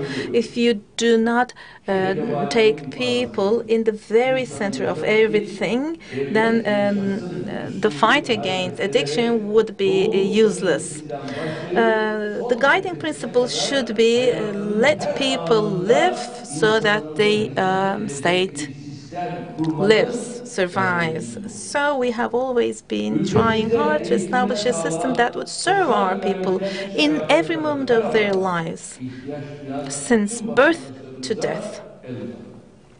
And we extended a helping hand to all citizens in all spheres, including education, health, care, social security, and business life. We carried out social support programs covering individuals and families. Those people could be convicted people or addicted people, but we still worked hard to include them in the support program so that they again become part of the society. Without hurting the conscience of people, we're trying to make those people who have been treated or who have completed their sentence to become the decent and productive members of the society.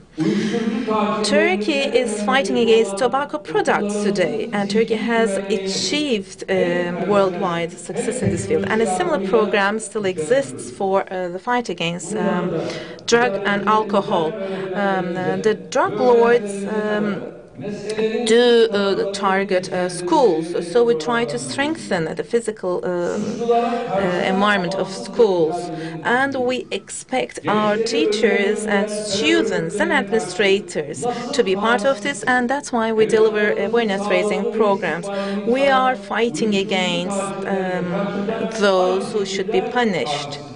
We make no concessions to the terrorist organizations who send youth to death, and we also fight against the drug lords.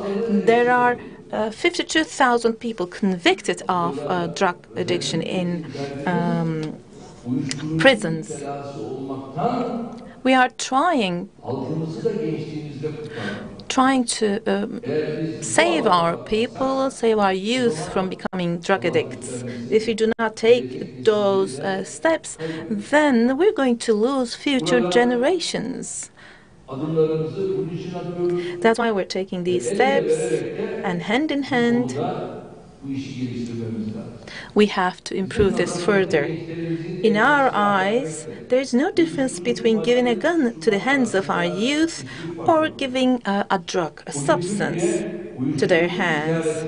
Turkey is one of the countries in the world where drug trafficking is given the most severe punishments, sentences. There are tens of thousands of people sentenced in prisons, and we are not taking any steps back, and we are still looking into what kind of more effective measures we could take. For rehabilitation purposes, we support and spread the centers called AMATEM in Turkish, which stands for Alcohol and Substance Addiction Treatment and Training Centers. And we are happy to see that both public and university hospitals are taking and carrying out effective activities. The most important responsibility lies on the shoulders of families. Parents should be alert, should be conscious to avoid that their children are trapped in the swamp of alcohol and substance. If the family cannot identify the problem, the state and all the other units of the state cannot identify that. Expecting the state to do that is not a just approach. If the families need help with their children, the state would do its best to help them. But in terms of the identification and finding a solution to this problem, the greatest responsibility lies on the shoulders of the family members. The Ministry of Interior and the Ministry of National Education are collaborating to make sure that the schools stay away or are not threatened by the addiction problem. The Ministry of Family, Labor and Social Policies, and Ministry of Health, Ministry of Youth and Sports, the Presidency of Religious Affairs, and Yeşilay, Turkish Green Crescent, all of these have to give support to these efforts. If we provide all of the services for children in every sphere that they need help, then the threat of addiction would be eliminated. The scientists and the representatives of official and NGOs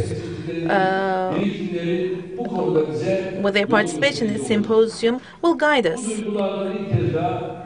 I'd like to take the opportunity to thank everyone and wish that the Second International Drug Policies and Public Health Symposium be auspicious for everyone. For a healthier world, I invite you all to work together. I would like to thank each and every one of you who organized the symposium and who determined the content. I thank Yeşilay Turkish Green Crescent. I greet you all with love and respect.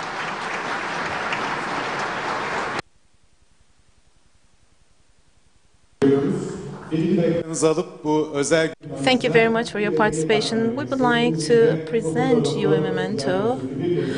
Professor Mücahit Öztürk is now coming on stage to present this memento to you.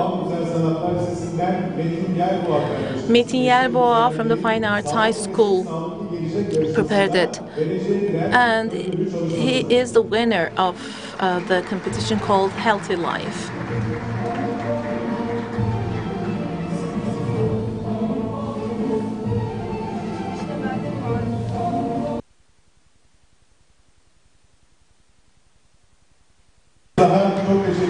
His Excellency is President of Turkey. Thank you very much for your attendance. Thank you very much for your participation in the Second International Drug Policies and Public Health Symposium organized by Turkish Green Crescent.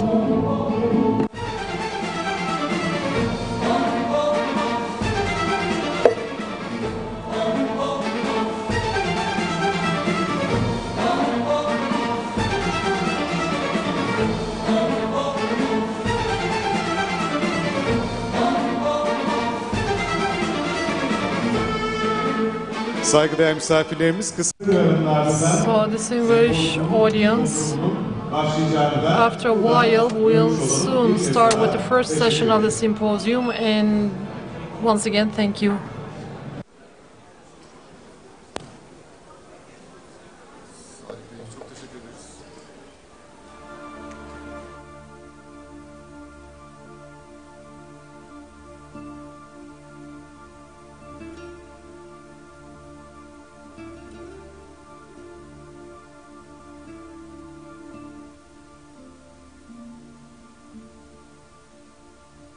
Tant caché mes différences.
Değerli misafirlerimiz, Distinguished participants and guests, I would like to say welcome on behalf of Green Crescent. My name is Sema Turun. I have been working in the organization of this symposium, and it's really a big pleasure, great pleasure seeing you here. And of course, there has been a lagging behind in the program, and we decided to start our program at 13:30, but we will shorten our coffee breaks, and then we will try to cover the time gap in between. Our first session will start now, and as the chairman of this session, I would like to invite distinguished Professor Recep Akta. He is our ex-minister for Ministry of Health. In terms of combating against addiction, he has made a lot of contributions. So we wanted him to become the chairman of this session, and I would like to leave the floor to him. Thank you very much.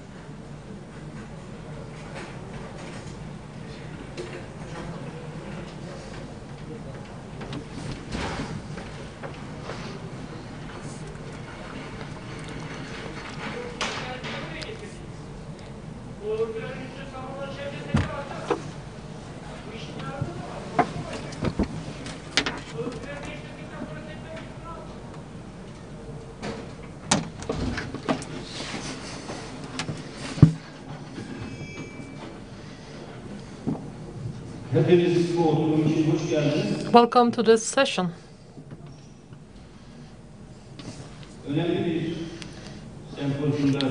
We're here in an important symposium, and this symposium interests us individually as well as in community-wise, socially. And this is an issue where we have volunteers involved, and we will be discussing about the addiction problems as well as the health issues. So indeed, in this regard, in this field, the Ministry of Health is involved, and this is really good for us. Actually, we will be talking about the technical aspects about this issue. But I would like to inform and state explicitly that it doesn't matter how successful tasks are undertaken by the professionals, and it doesn't matter how successful are the programs are undertaken in this field. When it comes to the issue of political decision, then this topic gains more importance because the decision makers, especially the head of states and the presidents or prime ministers, if they own the problem, then it is then only possible that those programs that have been prepared could be enacted and could be conducted. I would like to extend my thanks to distinguished President in your presence as well. I would like to say that Yeşilay organizing this symposium is really meaningful for me. Now we have four valuable speakers with us. Just before I introduce them, I would just briefly like to introduce them to you as well. And also, I would like to request from all four speakers to obey the time restriction, because my intention and what are the main functions of WHO and which countries it serves for in technical support. First of all, to provide technical support to countries that do not have sufficient capacity of their own, and also to develop norms and standards in health sector, and also monitor and assess global health trends hand in hand with other agencies, and also to strengthen health systems within certain areas and regions and administer these systems, and also in terms of emergency situations to provide research agenda knowledge and promotes safety and security. And of course, as I have just mentioned, all decisions of WHO is are decided or taken by the member 194 countries, which these decisions are taken or made unanimously. However, there are two binding documents of WHO. One of them is the international health regulations, especially in terms of the emergency situations. All these precautions and measures to be taken are included within this document. And the other one is the WHO Framework Convention Tobacco Control. And of course, in this session, we have our minister with us, and this is really important. And our minister in 2003 was involved in preparation of, actually he was the work, and he was also the leader in this respect. He was the person who was politically determined within that process, and I believe that he has got many things to say in this respect. And of course, the World Health Organization, especially after appointment of Dr. Tedros, has changed its priorities, and accordingly there have been put forward some digital targets, and in line with the development targets, the World Health Organization health programs have been reviewed, and in order to ensure the healthy lives of 1 billion, in order to ensure 1 billion healthy lives and 1 billion more people with UHC, new targets have been put forward, and Dr. Tedros mentioned or stated that health actually is a natural right, and accordingly, of course, new targets were put forward. And the World Health Organizations has got certain strategic and operational shifts, and especially in terms of sustainable development goals, 3 billion people have been included within programs in terms of health, safety and security, healthy life, so on and so forth. And accordingly, in terms of drug addiction, universal health coverage has been undertaken. And here, leaving no one behind, and providing the necessary treatment and providing necessary services, and fighting against tuberculosis, hepatitis, HIV, and all these, and also access to controlled medicines within the UNHC framework. And these have been all identified as the strategic priorities, and accordingly a program has been formed, and within this program tuberculosis, hepatitis, HIV and the sexually transmitted diseases are to be eradicated. And related to this, the World Health Organization on international level has been carrying out certain activities. So within this respect, it collaborates with UNODC, and currently World Health Organization, in terms of non-communicable diseases, for non-communicable diseases, it cooperates with certain organizations, which is a task force, and UN Interagency Task Force has the member as UNOCD, and this task force, after 2016, it speeded up the activities, and this delegation actually visited our country as well in 2016, and they carried out certain activities in order to inform, in order to put forward what should be the principles to carry out certain activities in the field of fighting against drug addiction and so on and so forth. And in 2018, the task force has awarded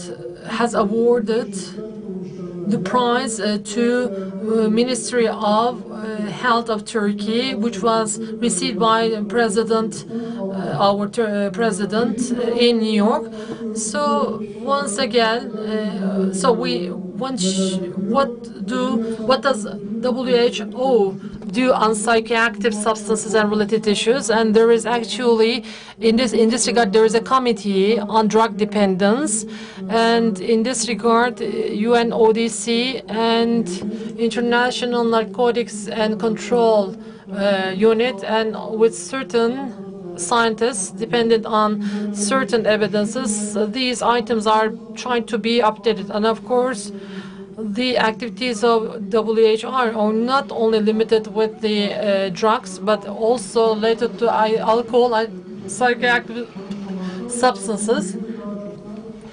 And it is rather more in the field of public health and the mental health, HIV, hepatitis, and other issues are tackled with. And when we look at the load on the world, we see that psychoactive substance use in the world is about 1.25 billion people are currently users of tobacco. So they're smokers, and about 275 million people are using psychoactive drugs. And once again, about 2.3 million people in the world above 15 years of age are using alcohol. And of course, related to the use of these substances at the harmful level, are put forward that these people have certain disorders. And in the world, about 10.6 million people are injecting drugs. And in terms of the alcohol use disorders, it's about 283 million people. And once again, about 400 million people are smokers. They have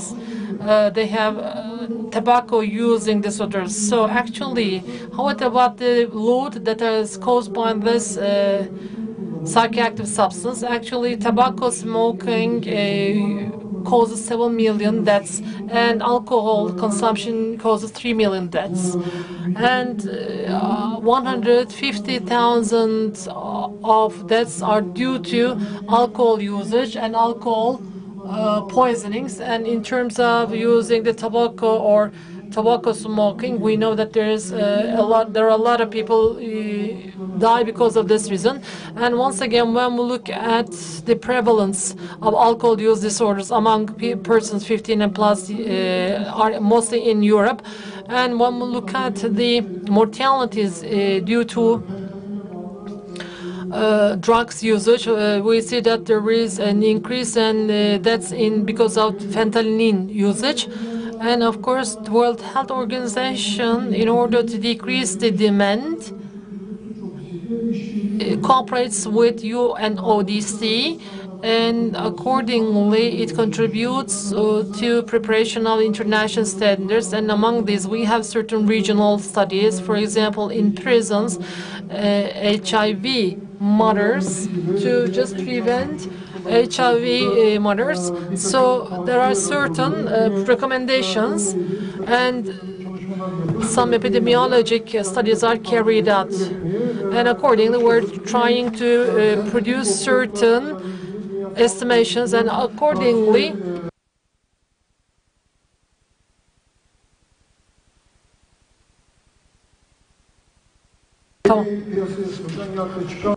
and they're psychoactive substances, and WHO are following them, and especially, and they're working on the activities which are not medical. And this is all about the report, and this report was published in 2016, and you can reach that on our web page, especially about the usage of cannabis and their effects on human health. Some objective and evidence-based information have been presented by WHO. As I stated earlier, psychoactive substances in terms of public health and their prevention, especially a decline in the demand, there are serious difficulties, and the biggest reason is the cooperation among the sectors and also coordination among the sectors. And this coordination can only be achieved by the health sector, and the interests of some certain groups are more important than the health, and the targets of public health might be neglected, especially the alcohol and drug industries, and some companies and institutions producing such substances may increase their delivery. Second challenge is all about synthetic components. You know, they appear day by day, and their illegal production and their illegal distribution. So there's a rapid capacity increase, unfortunately, in this very field. And in the morning session, as mentioned by the President, the tobacco companies or new products are presented to the market, and drug addiction is being fostered, unfortunately. They are changing its shape, and as stated by distinguished President, they put an end to that, and in Turkey, electronic cigarettes are not going to be produced or sold. Another threat is social media. You can control media, but social media is uncontrollable, especially very intensively it's being used, and for treatment purposes its usage and mal-usage is one of our problems.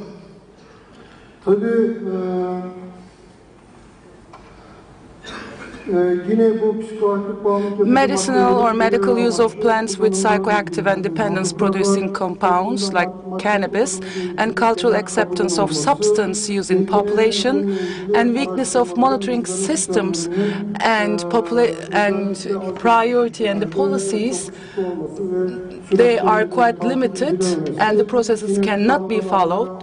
Stigmatization and discrimination, and they do have problem in accessing the health services, and misconceptions about substances and their usage. And what is the solution in that regard?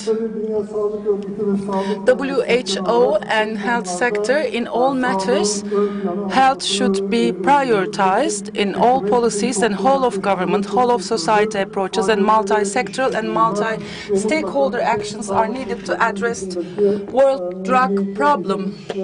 And across the sectors beyond health, they should be participating in this cooperation so that we can find a whole solution to this important problem.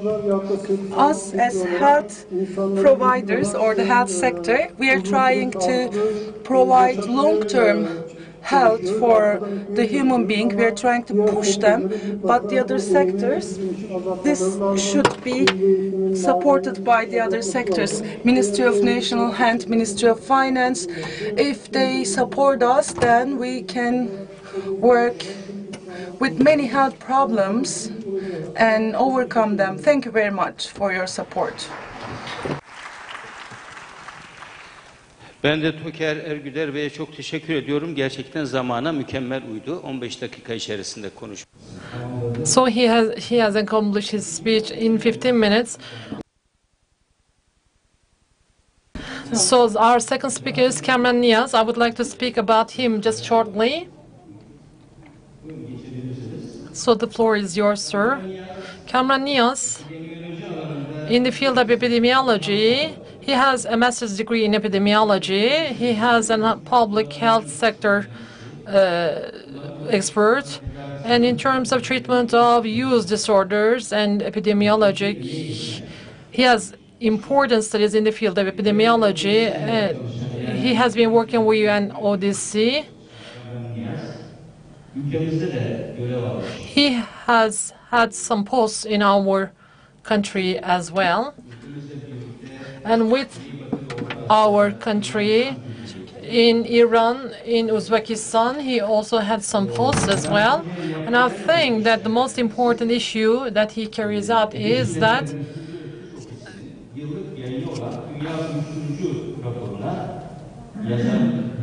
He has been the editor and writer of the report of WHO on drug usage, and he also provides technical support.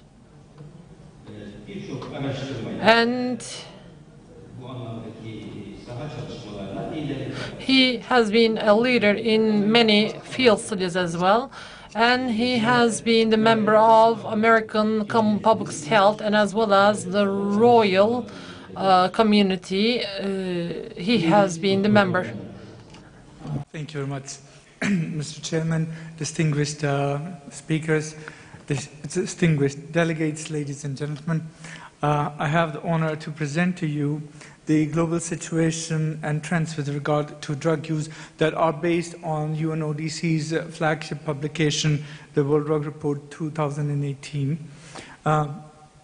If you look at these graphs, what they essentially tell you is that nearly 5.6% of the adult population globally had used an illicit substance in the past year, which comes to around 275 million people who are estimated as past year users of different drugs.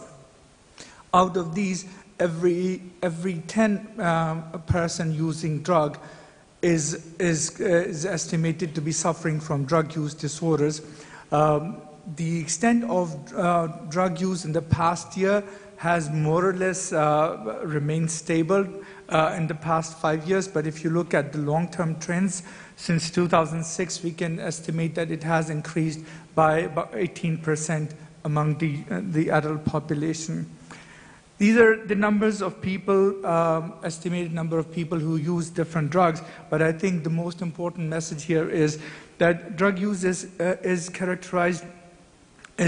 not characterized by single drug use, but use of different substances, either simultaneously or concurrently, where users substitute or replace between drug types, for example, between pharmaceutical opioids and heroin and vice versa, or between stimulants and opioids or depressants, and so on. So what we see is a more multifaceted pattern of drug use than what these broad numbers show to you. Another issue that we face is an increasing non-medical use of prescription drug, and in this regard, we have pharmaceutical opioids. You have heard of misuse of oxycodone and other similar pain medications, but now we also have an issue of non-medical use of fentanyl with its own consequences. To top with it, you also have the non-medical use of tramadol in many parts of the world, and then you have an increasing number of countries reporting the non-medical use of benzodiazepines as one of the major substances misused in their country. I mentioned to you about the opioid crisis in many parts of the world, and essentially these graphs show you the increasing trend in drug overdose deaths in North America, and most striking is the phenomenal increase in the overdose deaths related to fentanyl and its analog in the US. Whereas people talk about fentanyl and oxycodone in many parts of the world, tramadol is another pharmaceutical opioid that is posing a major health problem in many parts of the world. And in this map, you can see that it's becoming a major health problem. The non-medical use of tramadol is becoming a major health problem in parts of West Africa, North Africa, Middle East, Southwest Asia, and other parts of the world as well. Most of the in 2017, the seizures of tramadol had equaled almost the seizures of heroin globally, and most of the tramadol that was seized seemed to be produced in illicit or clandestine laboratories that could have been meant for the illicit market and not and there is little of that which is diverted from the legal markets. Just very briefly, the trends in cannabis use, and what we can you see on the graph on your right-hand side is that at the bottom, globally, we see more or less a stable trend in the use of cannabis. But if you look at trends in certain countries, for instance, in US, you see an increasing trend, whereas in Europe, it's more or less has been stabilizing.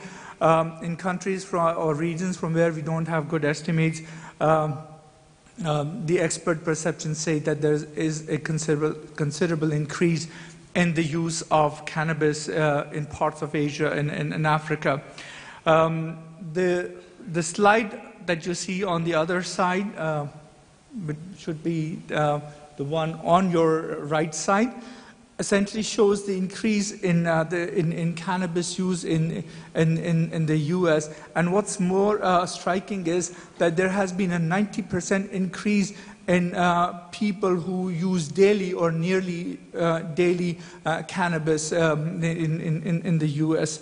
And we all know that people who use cannabis more regularly and more frequently are more likely to develop substance use disorders.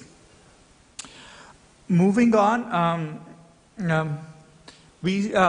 there has been, as we had recorded in the past year, there has been a substantial increase, actually a record increase in the coca cultivation in South America, which was led mainly by the increase in coca cultivation in Colombia. And since then, what we see is that there is a major expansion of cannabis market in different regions. We see signs of increase in the US as well as in Europe. Amphetamines are another problem that we see. Currently, we see two major areas, North America and Southeast Asia, as the major regions for methamphetamine use, but it does not mean that the use of methamphetamine or amphetamines is not in the other parts of the world. It's just that these are the two major regions with a higher problem that are faced with an increasing use of methamphetamine. You have another issue that we face globally is the emergence of new psychoactive substances that could be research chemicals or are drugs, substances that mimic the effects of major substances but would not be made from those illicit substances or the controlled precursors. And what we see globally is that up to in December, up to end of 2017, there were nearly 500 substances that had been reported by different countries around the world. And in the bar chart that you see, you can see the distribution of the different types of new psychoactive substances, and the major chunk within these are those that would be classified as synthetic cannabinoids, and then the second main group among those is of synthetic cathinones.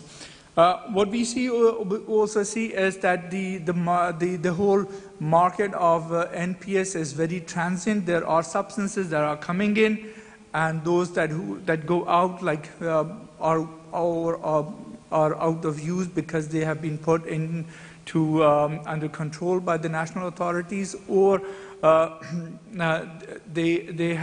their use was not picked up by the population. But like I said, you see a transient market of NPS. Globally, we estimate that there are about 11 million people who inject drugs, and then you have 1.3 million people who are living with HIV. The major regions that have high numbers and prevalence of both HIV and people who inject drugs is Southeastern Europe, and then you have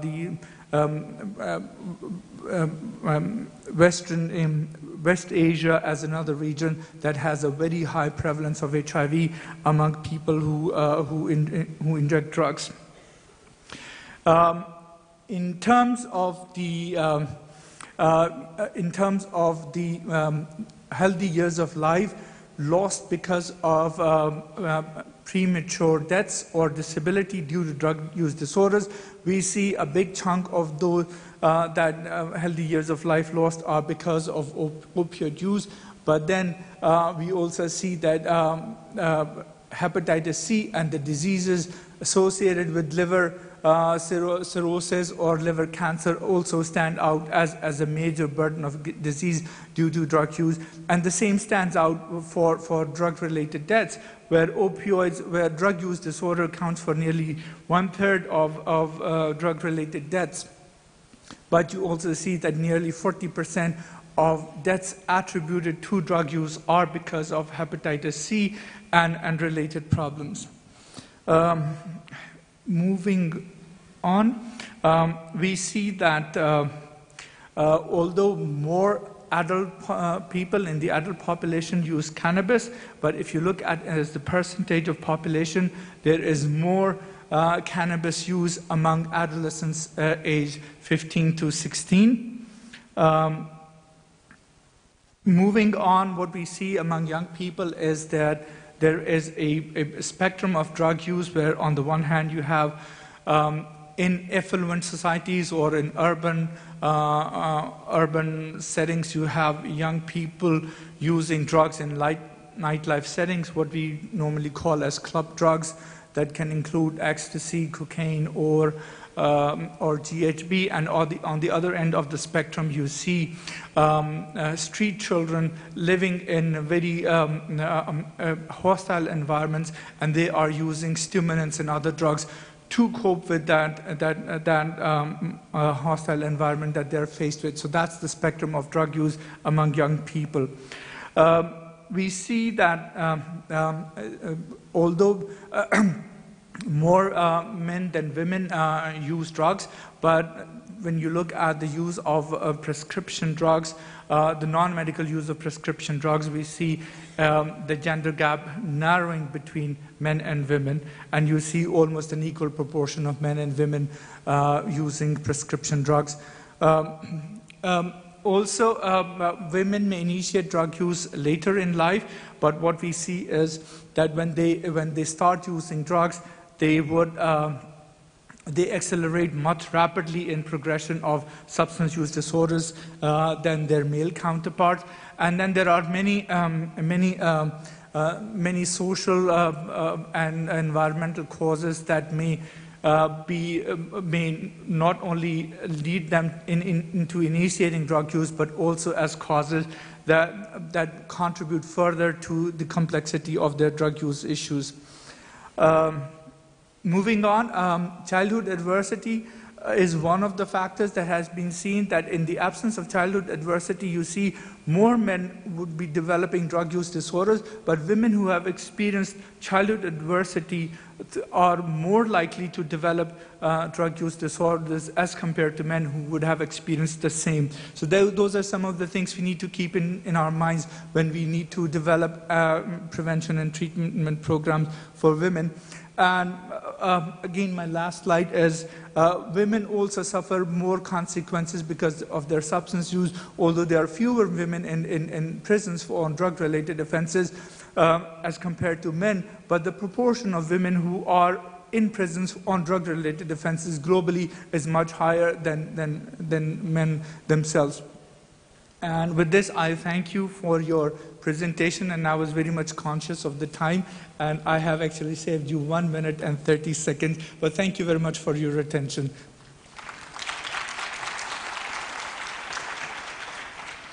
Sayın Kamran Niyaz'a da çok teşekkür ederim. Thank you very much, Mr. Kamran Niyaz.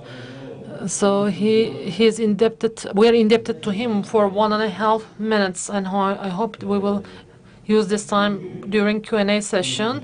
And our third speaker is Jane Montney.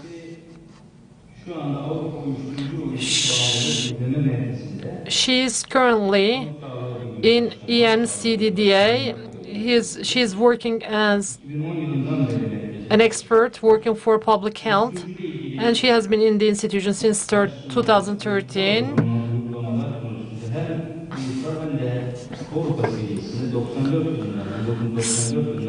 Since 1994, she has been carrying out studies in this field.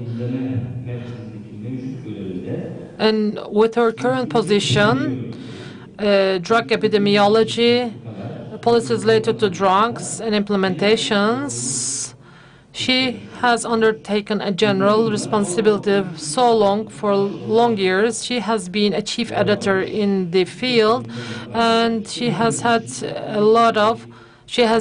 a lot of articles, and we all know that these reports are really important for the decision makers, as it was mentioned before. In the past, she worked in Berrien Clinics Foundation, and she has got 2 graduate degrees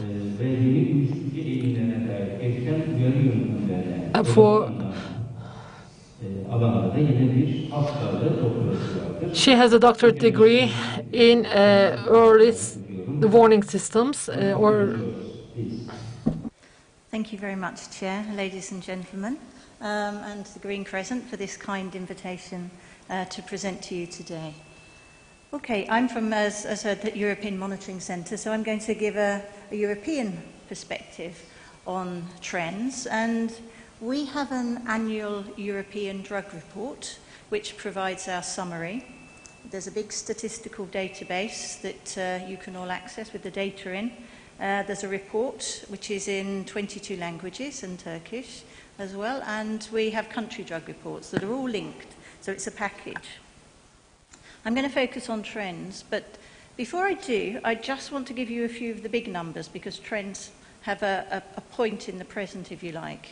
And in our report this year, we identified that 88 million adults have ever used a drug at some point in their lives. So 1 in 4, and it's mainly cannabis. Focusing down, this is in a European perspective, 1.3 million people have some problem with opioid use, and around half of those are in opioid substitution treatment. We also estimate around 1.3 million people in Europe as a whole are in some form of treatment. That can be for cannabis, stimulants, or for opioid problems. So there's a big number that are receiving some form of treatment. Every year, approximately, and it's minimum estimate, 9,000 people die from a drug-related death. Putting it practically, that's 25 people, 25 Europeans a day, or 1 person an hour, and it's a preventable death. So this is an important starting point before we have a look at the trends. So, trends. What questions are we trying to answer when we do our report? Basically, we want to get a grip on what's happening in Europe. What are the patterns of drug use? What are the associated harms? What's going on in drug markets, because they're supplying the users, and how are we responding? So these are the 4 key areas that our reporting focuses on. We look at established drugs, heroin, cannabis, cocaine, and we also look at new drugs or new substances. And we're kind of interested in what's going up, what's going down, what's stable, and particularly what's new. Well, why is it interesting? Because I sometimes think when I'm going to talk about trends, why should people bother to listen? Well, I think the big picture actually provides a context to what we're doing on a day-to-day basis. You will be seeing things in your everyday life or in your work or in your science, and sometimes the context is vital. Also important, if we're going to make good decisions, we have decision makers here, policy and practice decisions, they need to be based on evidence. We need to be responding to today's problem, not to the historical problem that perhaps services were once set up to establish. And finally, we need to anticipate and be prepared for new threats and new developments. So when looking at trends or hearing about trends, I sort of suggest different lenses that you could be wearing. You could be thinking, what am I seeing now in my everyday life, or when I read the papers or with my patients? You could be thinking, oh, what I might see in the future, haven't seen this yet, is it coming our way? And what are the implications for me? Because there may well be some practical implications. So I'm going to give you a little bit of data, and I'm going to show you one of our new products. But these were the, in a nutshell, highlights from the 18 European Drug Report. Cocaine, we conclude there are signs of increased availability in Europe. We're noticing that there's changes in markets, there's more production in Europe, and there's more internet sales. We're following the new drugs or the new psychoactive substances, and we're picking up on evidence of harms, new harms. Prisons is a focus for us, and we see particular issues with new psychoactive substances. Overdose deaths, as I've mentioned already, remain high for us in the European context, and prevention of these is important. And there are new policy challenges occurring in Europe with the cannabis. What do we do? Because when we come up with headlines like these, there are things behind them. There's not just one data source. The way we tend to work is to triangulate multiple sources to get one of these headlines. And we triangulate our mixes of data in two ways. One way is to confirm, so when different sources show the same trend, that gives it validity. But the second is for completeness, and that's where different sources throw light on a different aspect of a problem. Some sources give the numbers, some give more of the qualitative data. So we mix our sources. And if I go back to one of the findings I mentioned, cocaine, increased availability, on this slide there's 6 different sources that we've looked at that go towards understanding that trend. So we've got seizures, number of seizures, quantity of seizures, and there were around 100,000 seizures of cocaine in the last data. But we also look at price and purity, and we see a big increase in the purity.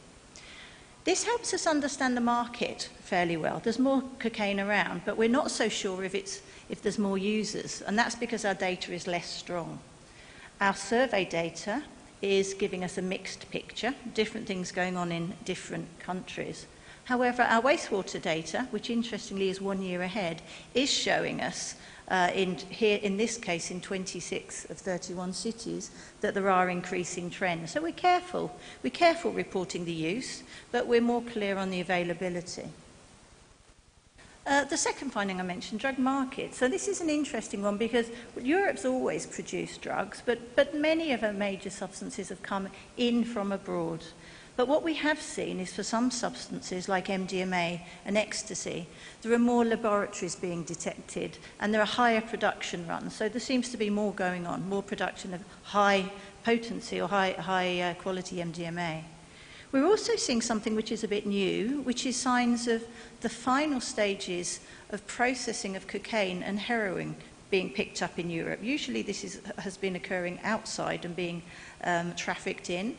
But probably because of precursor unavailability, some of this is now happening in Europe.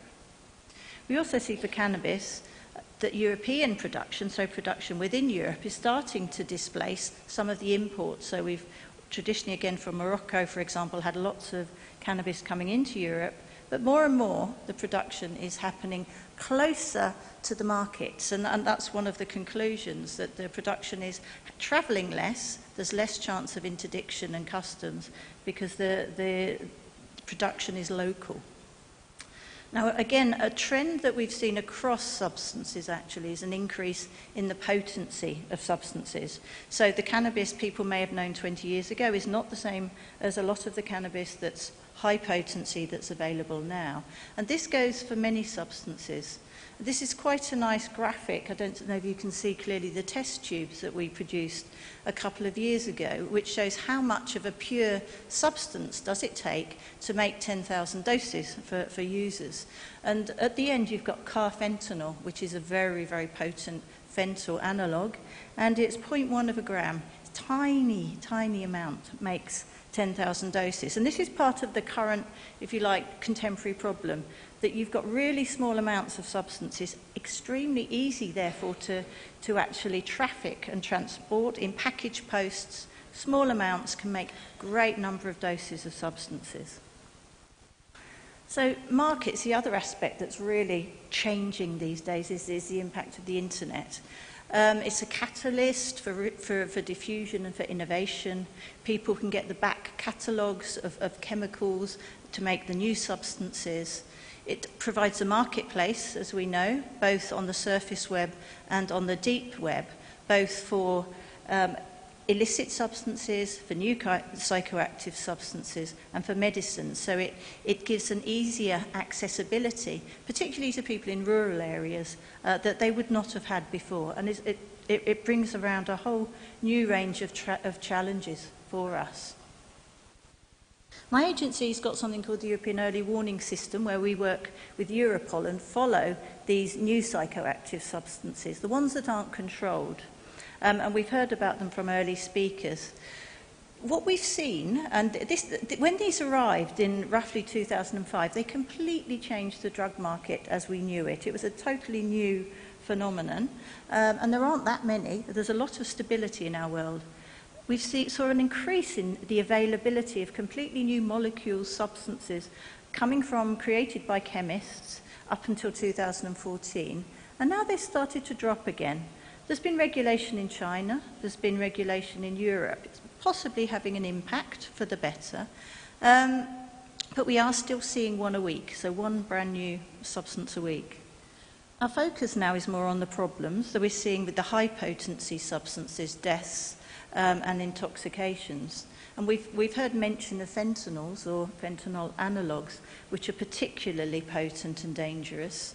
And these are being picked up and sold as other substances, such as heroin, they've been found in cocaine, and they've been found in fake medicines. So here's OxyContin with fentanyl, here's Xanax that have been found to have fentanyl in. So they're really problematic because the users don't know what they're taking. And this is one of the areas where we have been involved in risk assessments. So when there are enough adverse events, deaths and overdoses, these substances are taken through a risk process and very often controlled. 5 of the fentanyls were risk assessed in 2017, and 4 what we call synthetic cannabinoids, which you may know about, often described as spice. These are often in the form of herbal smoking mixtures, and in themselves have been the cause of a number of outbreaks of deaths. Now here's an example from Poland. It's a case study. Mokaz, which is actually a brand of synthetic cannabis. This is the problem. The same packet, the same brand, almost like your cereal brand, had an enormous number of different chemicals in, depending which year you looked. So they did tests from 2010 to 15, and each year found different substances in that same packet that people were buying at the herbal high shops. At the time, they were legal. At the very end, in 15, they found MDMB Shemika, which was associated with an enormous number of deaths across Europe, and the drug has been controlled. But this is the problem. People don't know what they're taking, and without forensic analysis, it's almost impossible to know. These substances, the synthetic cannabinoids, which you may know about here, have also been a particular problem in high-risk groups. One of the areas is among prisoners, and there's been really serious problems reported, including acute intoxications, self-harm, deaths in 21 countries across Europe, so it's not a limited phenomenon.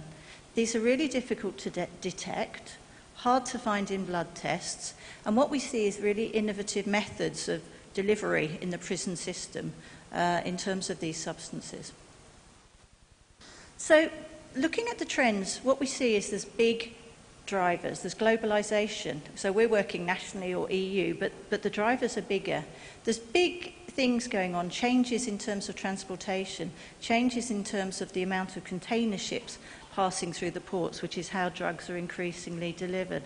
Parcel post is also more and more used by traffickers. There's globalization in terms of the chemical and pharmaceutical industries. This facilitates precursors. It's a source for new substances. However, while the global trends and events are occurring, many of the patterns that we see of drug use, many of the groups of the people that we're trying to support are local or community-based. And they may be communities around the web or the internet, or they can be local communities in a geographical area. And both of these issues actually pose challenges for us when we're trying to think about solutions that are either national or European. We need to take more of a local perspective in many senses. Think about the global elements, which are often around the internet and technology, as well as the local elements. And one of the things we do, and you'll hear from my colleague later in a workshop, is work with networks that function at a city level, picking up on trends, whether it's hospital emergency trends at a city level. We're looking at residues in syringes that are given in. So this local data linked to the global data helps us understand a little bit better what's happening. I've got a minute left, and I'm going to just show you one of our new publications, which is not about trends, but it's about responses, responding to the problems that we see. It's a guidebook, so it doesn't tell you what to do. It tells you, if you like, what the options are, the way to think about responding to health and social problems.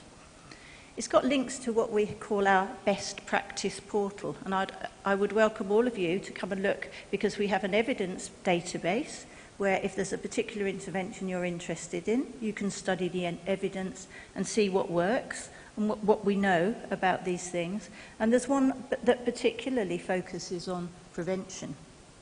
But this guidebook looks at 3 different ways at the drug responses. It looks at responding to the needs of particular groups.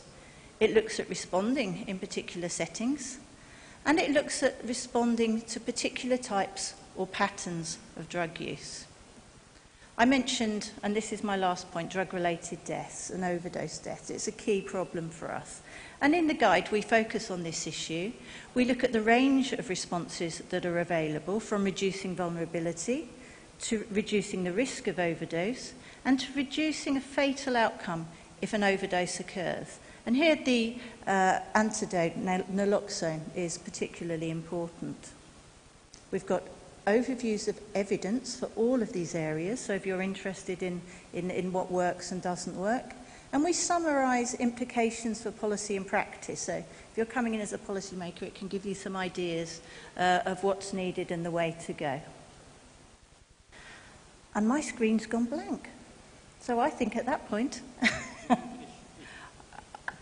You can finish, please. Oh, okay. Okay, my screen's come back. It's flashing on and off. This is my... So my concluding remarks is that in Europe, illicit drugs continue to pose a range of public health and security threats.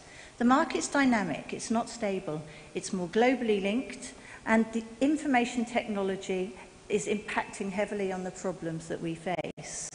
We need to focus on reducing drug overdose and eliminating drug-related infectious diseases. These remain important public health challenges. And my last word, preparedness. I think this is really important.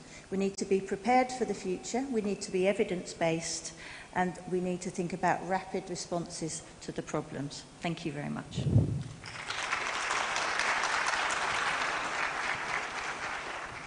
Ben de Sayın Jane. I also would like to thank Ms. Jane Fontany, and our last speaker is... I worked with him for a long period of time.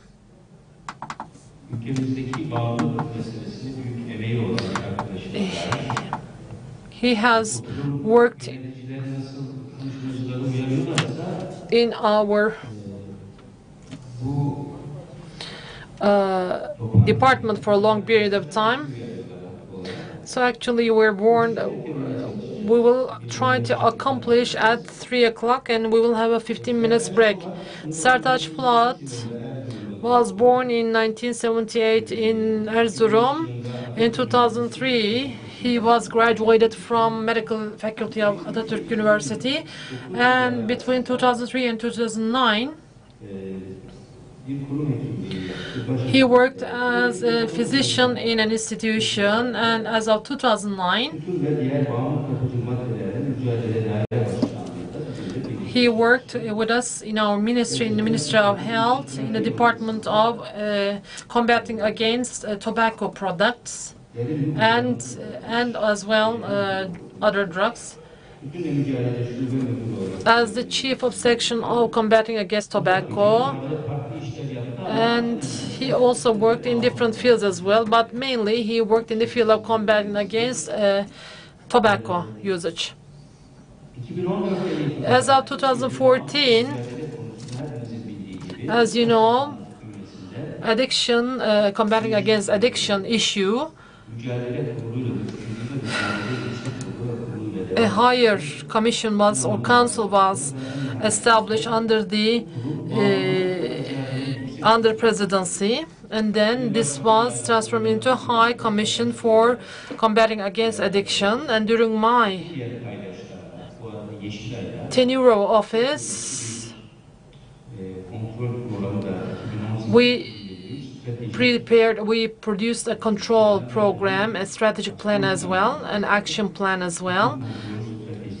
It's a tobacco control strategy document and as well as action plan. And I think Mr. Sertaç will be elaborating on this. And this is actually one of the most precise document that was prepared in the world.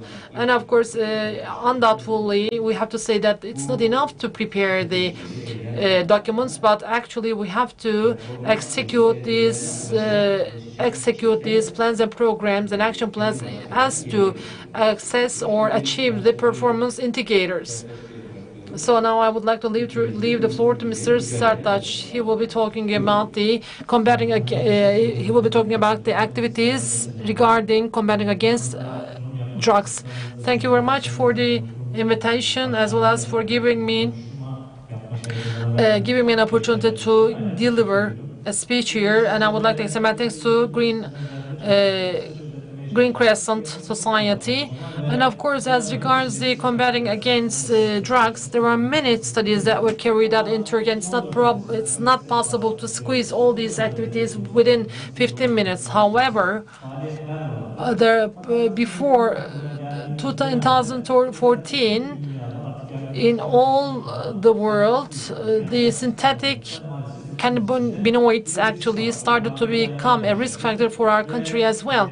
So especially in our community, in people, this has become an issue of concern. So accordingly, we decided to determine the problems and as well to determine the responses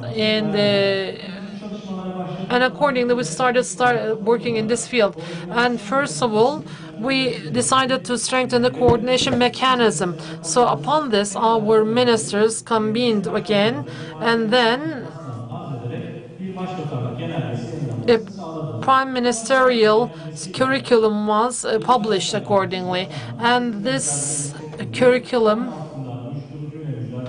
with this curriculum, we have established an structure where we had a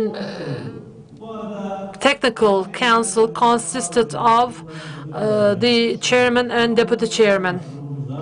And then we presented our draft to the ministerial council, and in this action plan. And also, we decided that we should finalize this action plan, taking into consideration all the opinions of our citizens as well. And accordingly, we organized a meeting with participation of 2,000 people. And accordingly, we had 12 workshops executed within this meeting. And accordingly, we finalized our action plan. And one of the problems identified during the preparation of this action plan was the requirement for making certain regulations. For example, the probation decision was restricted only by once, and also there are certain items which hinders the access to treatment. So if there is an obligation that the caregivers should inform the illegal or illicit usage of drug users, then it's not possible that they can inform or the people. For example, pseudoephedrine and some other drugs were subjected to be prescribed, and of course, if you can ensure a strong structure in the headquarters, and even though you have this strong structure, if you do not carry out these actions in the field in a strong way, then it would not be successful. Of course, there was also need to have a bridge between the headquarters and the regions.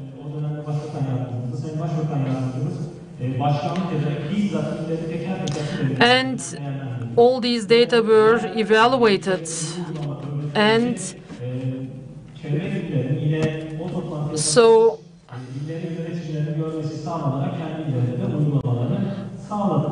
we have ensured that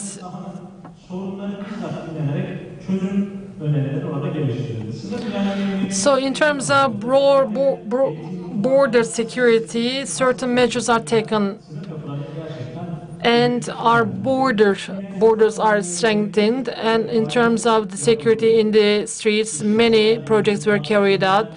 For example, narco-teams were enacted during that time, and narco teams were enacted. And what has happened? Certainly, there has been a decrease in terms of crimes as well as the suspicious cases, especially the old buildings which were abandoned were identified in terms of number, and 83% of them were intervened. And also, of course, within the action plan, we also had trainings. And in this respect, all these institutions have accomplished their in-service trainings, and also we have planned the trainings for our citizens. And in this respect, Turkish Green Crescent Organization Society has provided trainings as well, and this was a great accomplishment. And one of the drawbacks was about consultancy, treatment, and social adoption processes.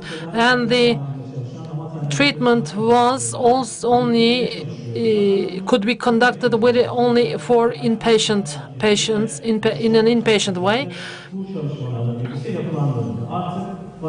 So our citizens, whenever they would like to ask questions, they can easily access counselors. So through an hotline, they can ask questions, and 195 hotline was enacted, as we have heard in the morning, and I think that it will be explained in the afternoon as well. The addiction centers still continue to provide service, and also family practitioners is an important chain of this chain, and with rapid intervention is important. So, of course, in-service trained public civil servants actually have become a kind of consultancy center, because they learn how to respond to the ones who apply to them through the trainings. And I have just mentioned 191. It was enacted in July 2015, and so far 177,000 people were provided with service. And the ones who call us are not asked for their identity information. There is only one group. The ones who ask for treatment are only ask for their identity information. If they ask from us any kind of treatment, we certainly provide them certain options. And also, in turn, we increased the number of the treatment centers. So we see that from 27 to 47, there is an increase in terms of the inpatient service. So in terms of the social adoption, although to which extent you provide this service of treatment. If a person does not ensure the adaptation, then the person would come back to you having the same problems. And also, Turkish Employment Agency certainly supports these adoption program. And communication is very important. When we started with these studies, we saw that media certainly wants to do something to inform the public, but does not know how to inform the public. Sometimes some attractive news could be made. So accordingly, Prime Ministry press unit published in guide, and also accordingly certain trainings are provided to the members of the media as well. We also had field studies. They were planned, but until last year we could not conduct them as required, but especially with the help and support of the Deputy Prime Minister, President, we have accomplished these field studies, and we came to the end, and we're at the phase of reporting. And it has been already exchanged with the public, and also we have the activities report, and we also carried out satisfaction questionnaires, and we have a satisfaction of 95% in terms of the hotline for 191. And so after having done this, where are we now? So it's really important. This council, we have shown that this structure really works. And at the very beginning, there was a concern that these structures would not work, but we have convened our councils periodically, and accordingly we have reached the solutions for our problems. And whenever there was a problem not unresolved, then we could take it to the higher board or higher council. So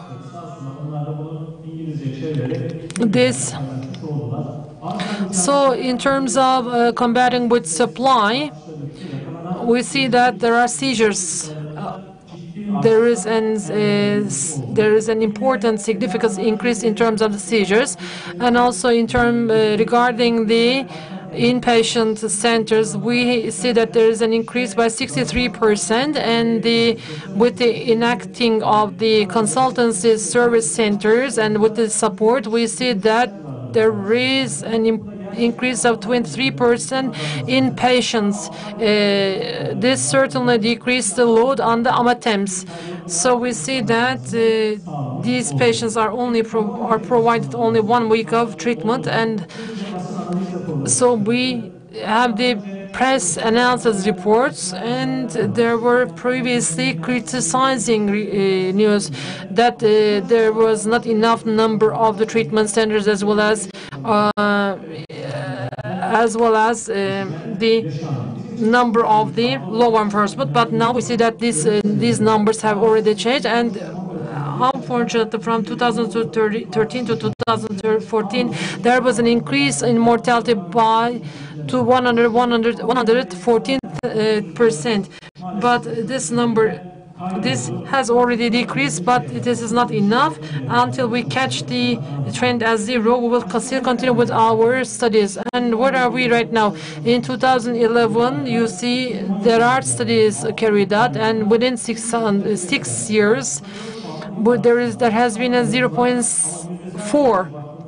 But in terms of the percentage, when we make a comparison with other countries, we see that our country experienced an increase of 114%. However, in the other countries, Austria, Bulgaria, and in other countries, there is an increase more than that. But where do we stand right now? Still, we are lagging behind than the other countries, and I hope that this will certainly decrease more than that. And evaluation is really important, but in action plans, when we make an evaluation action plans, the 333 sub-activities were evaluated one by one.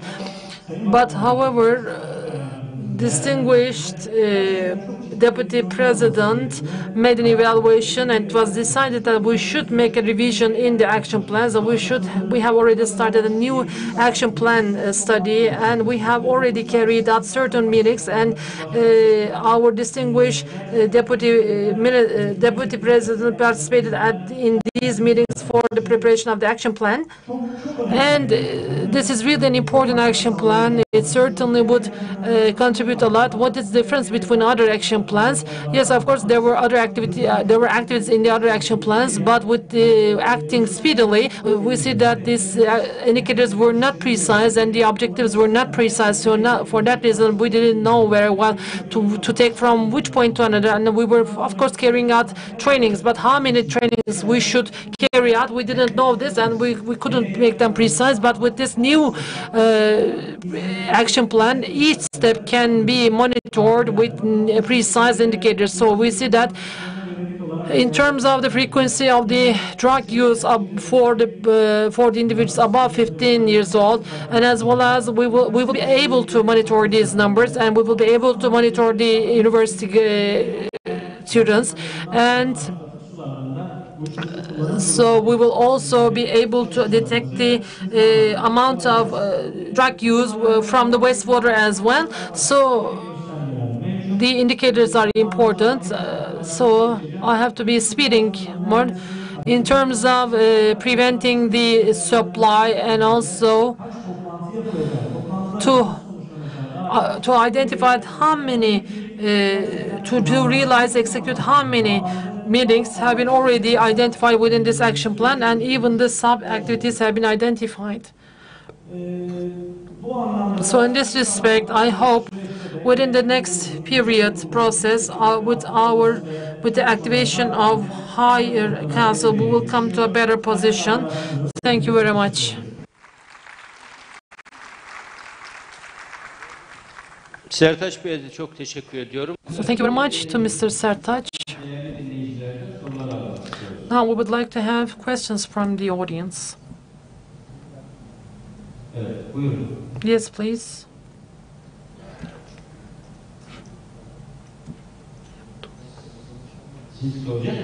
Mikrofon arkadaşlar, görevli arkadaşlar mikrofonu gelebilir mi? Sorularınızı kısa sorabilirsek. Please keep your questions short in terms of the time. Distinguished Minister, first of all, I would like to extend my respect. What I would like to say is that everything actually is everything for problems, but we do not have anything regarding the solutions. So far, there have been thousands of projects, but none of them has got a final result. I'm a person, I stayed in streets for 2 years, and then I fought against addiction. So I also established a team, basketball team, and when I was asked about why I did these, I answered as two. One of them is to feel compassion against children, and second is to promote or to encourage. So what I would like to say, it's not possible that we can resolve only in one session. So I believe that in the next sessions we will be also talking about these issues as well. So I would like to ask whether you have got any actions related to sports activities. Yes, in this regard.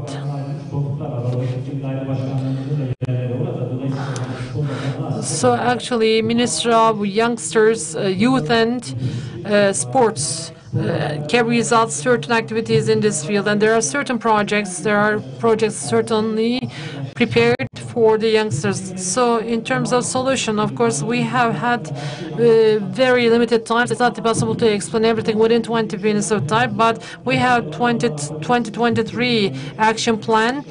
Everything is included in this, so this is a full action plan which covers everything. You can see there in terms of your question. Thank you. I'm coming from Yalova University, Social Services Department.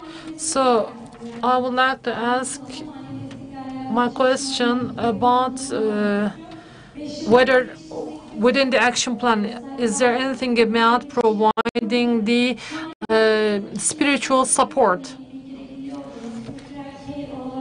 So in spiritual, we see that such a support is provided as spiritual care in other countries. So do you think that whether this spiritual care is to be provided for the families, for the parents, or for the individuals themselves within the scope of this plan? I would like to ask this question. I would like to ask to Mr. Kamran Niyaz, the morality values or spiritual issues, in terms of spiritual issues, what do you think? Are there good examples in the world or in Europe in terms of providing spiritual care and support for the drug users and for their families and parents? I was put on a spot at the last moment. All I can say is, I mean, this is generally out of my area of expertise, but what I can say is that yes, there has been a few studies. One of them has been a literature review, which did look at correlation between religious practices, religiosity, and spirituality, and prevention of substance use. So there is that evidence with regard to programs. Since that's not my area of expertise, I would not be able to give that answer. Teşekkür ediyoruz. So thank you.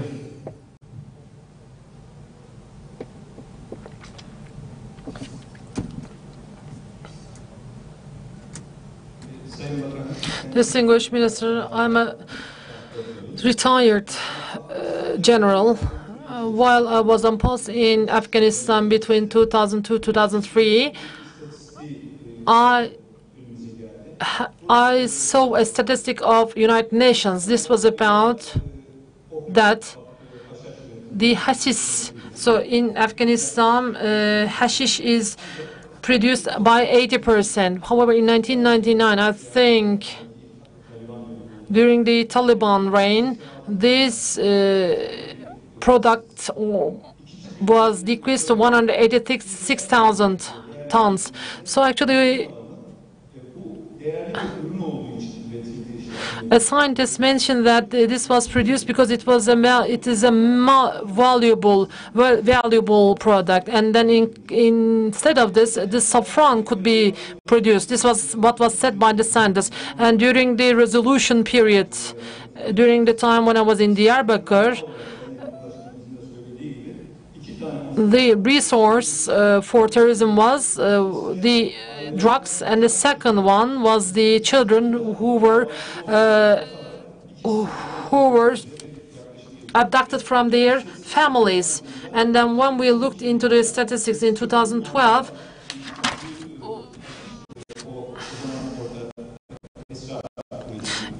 it was determined that there were tons of drugs that were seized. And regarding the spiritual issue, before I got retired this year,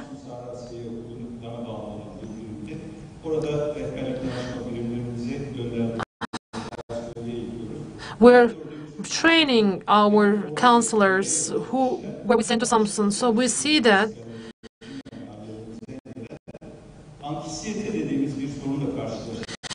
we saw that these counselors come across with anxiety, and actually the anxiety is tried to be resolved with drugs. However, this anxiety should be diagnosed in the right way, because anxiety is a disorder. So if there's a right diagnosis is done, then it would take the people to the right treatment. So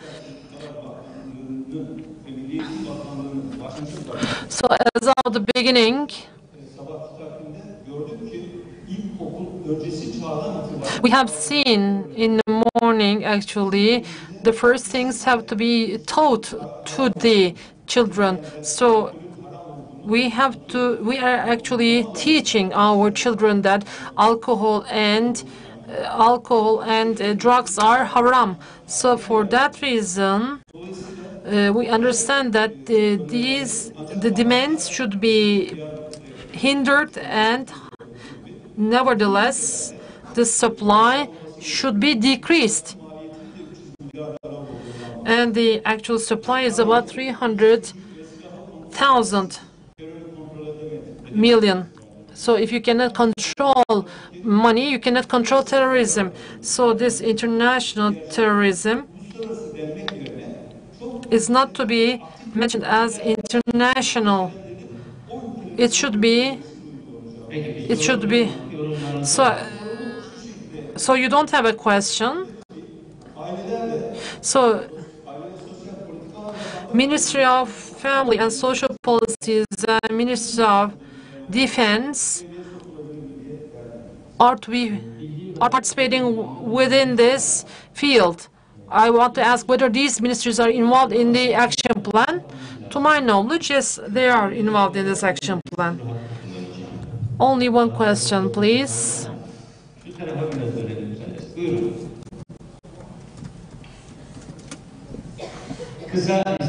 Please keep it short.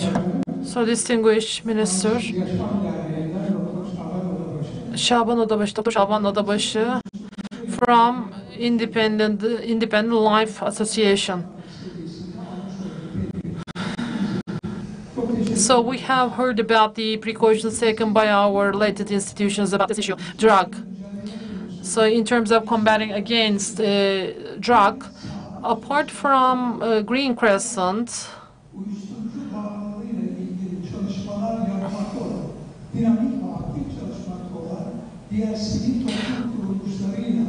with other civil society organizations who work actively, dynamically in the region or in the field, I wonder whether there are other civil society organizations working in the field of combating against drug apart from Green Crescent Society. I think that there is none. So for that reason, I just would like to draw your attention to this issue.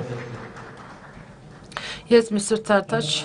Of course, in the field, we have actively working civil society organizations, and Turkish Green Crescent Society, whoever says what, is one of the is the most strong organization, and indeed Green Crescent and also the other civil society organizations have already established a connection between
is that they're coming through the post, primarily from China.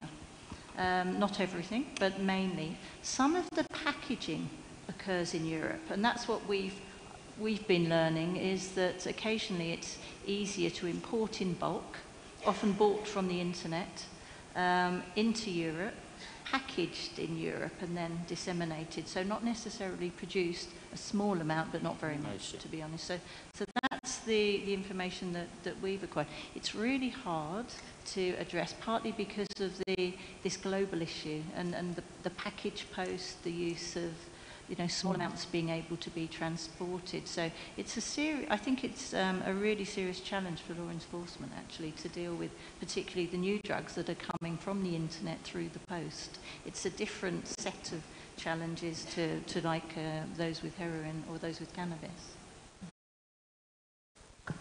Bütün konuşmacılara ve So I would like to thank to all speakers, panelists, as well as to all the audience, and I wish the success of the remaining part of the sessions.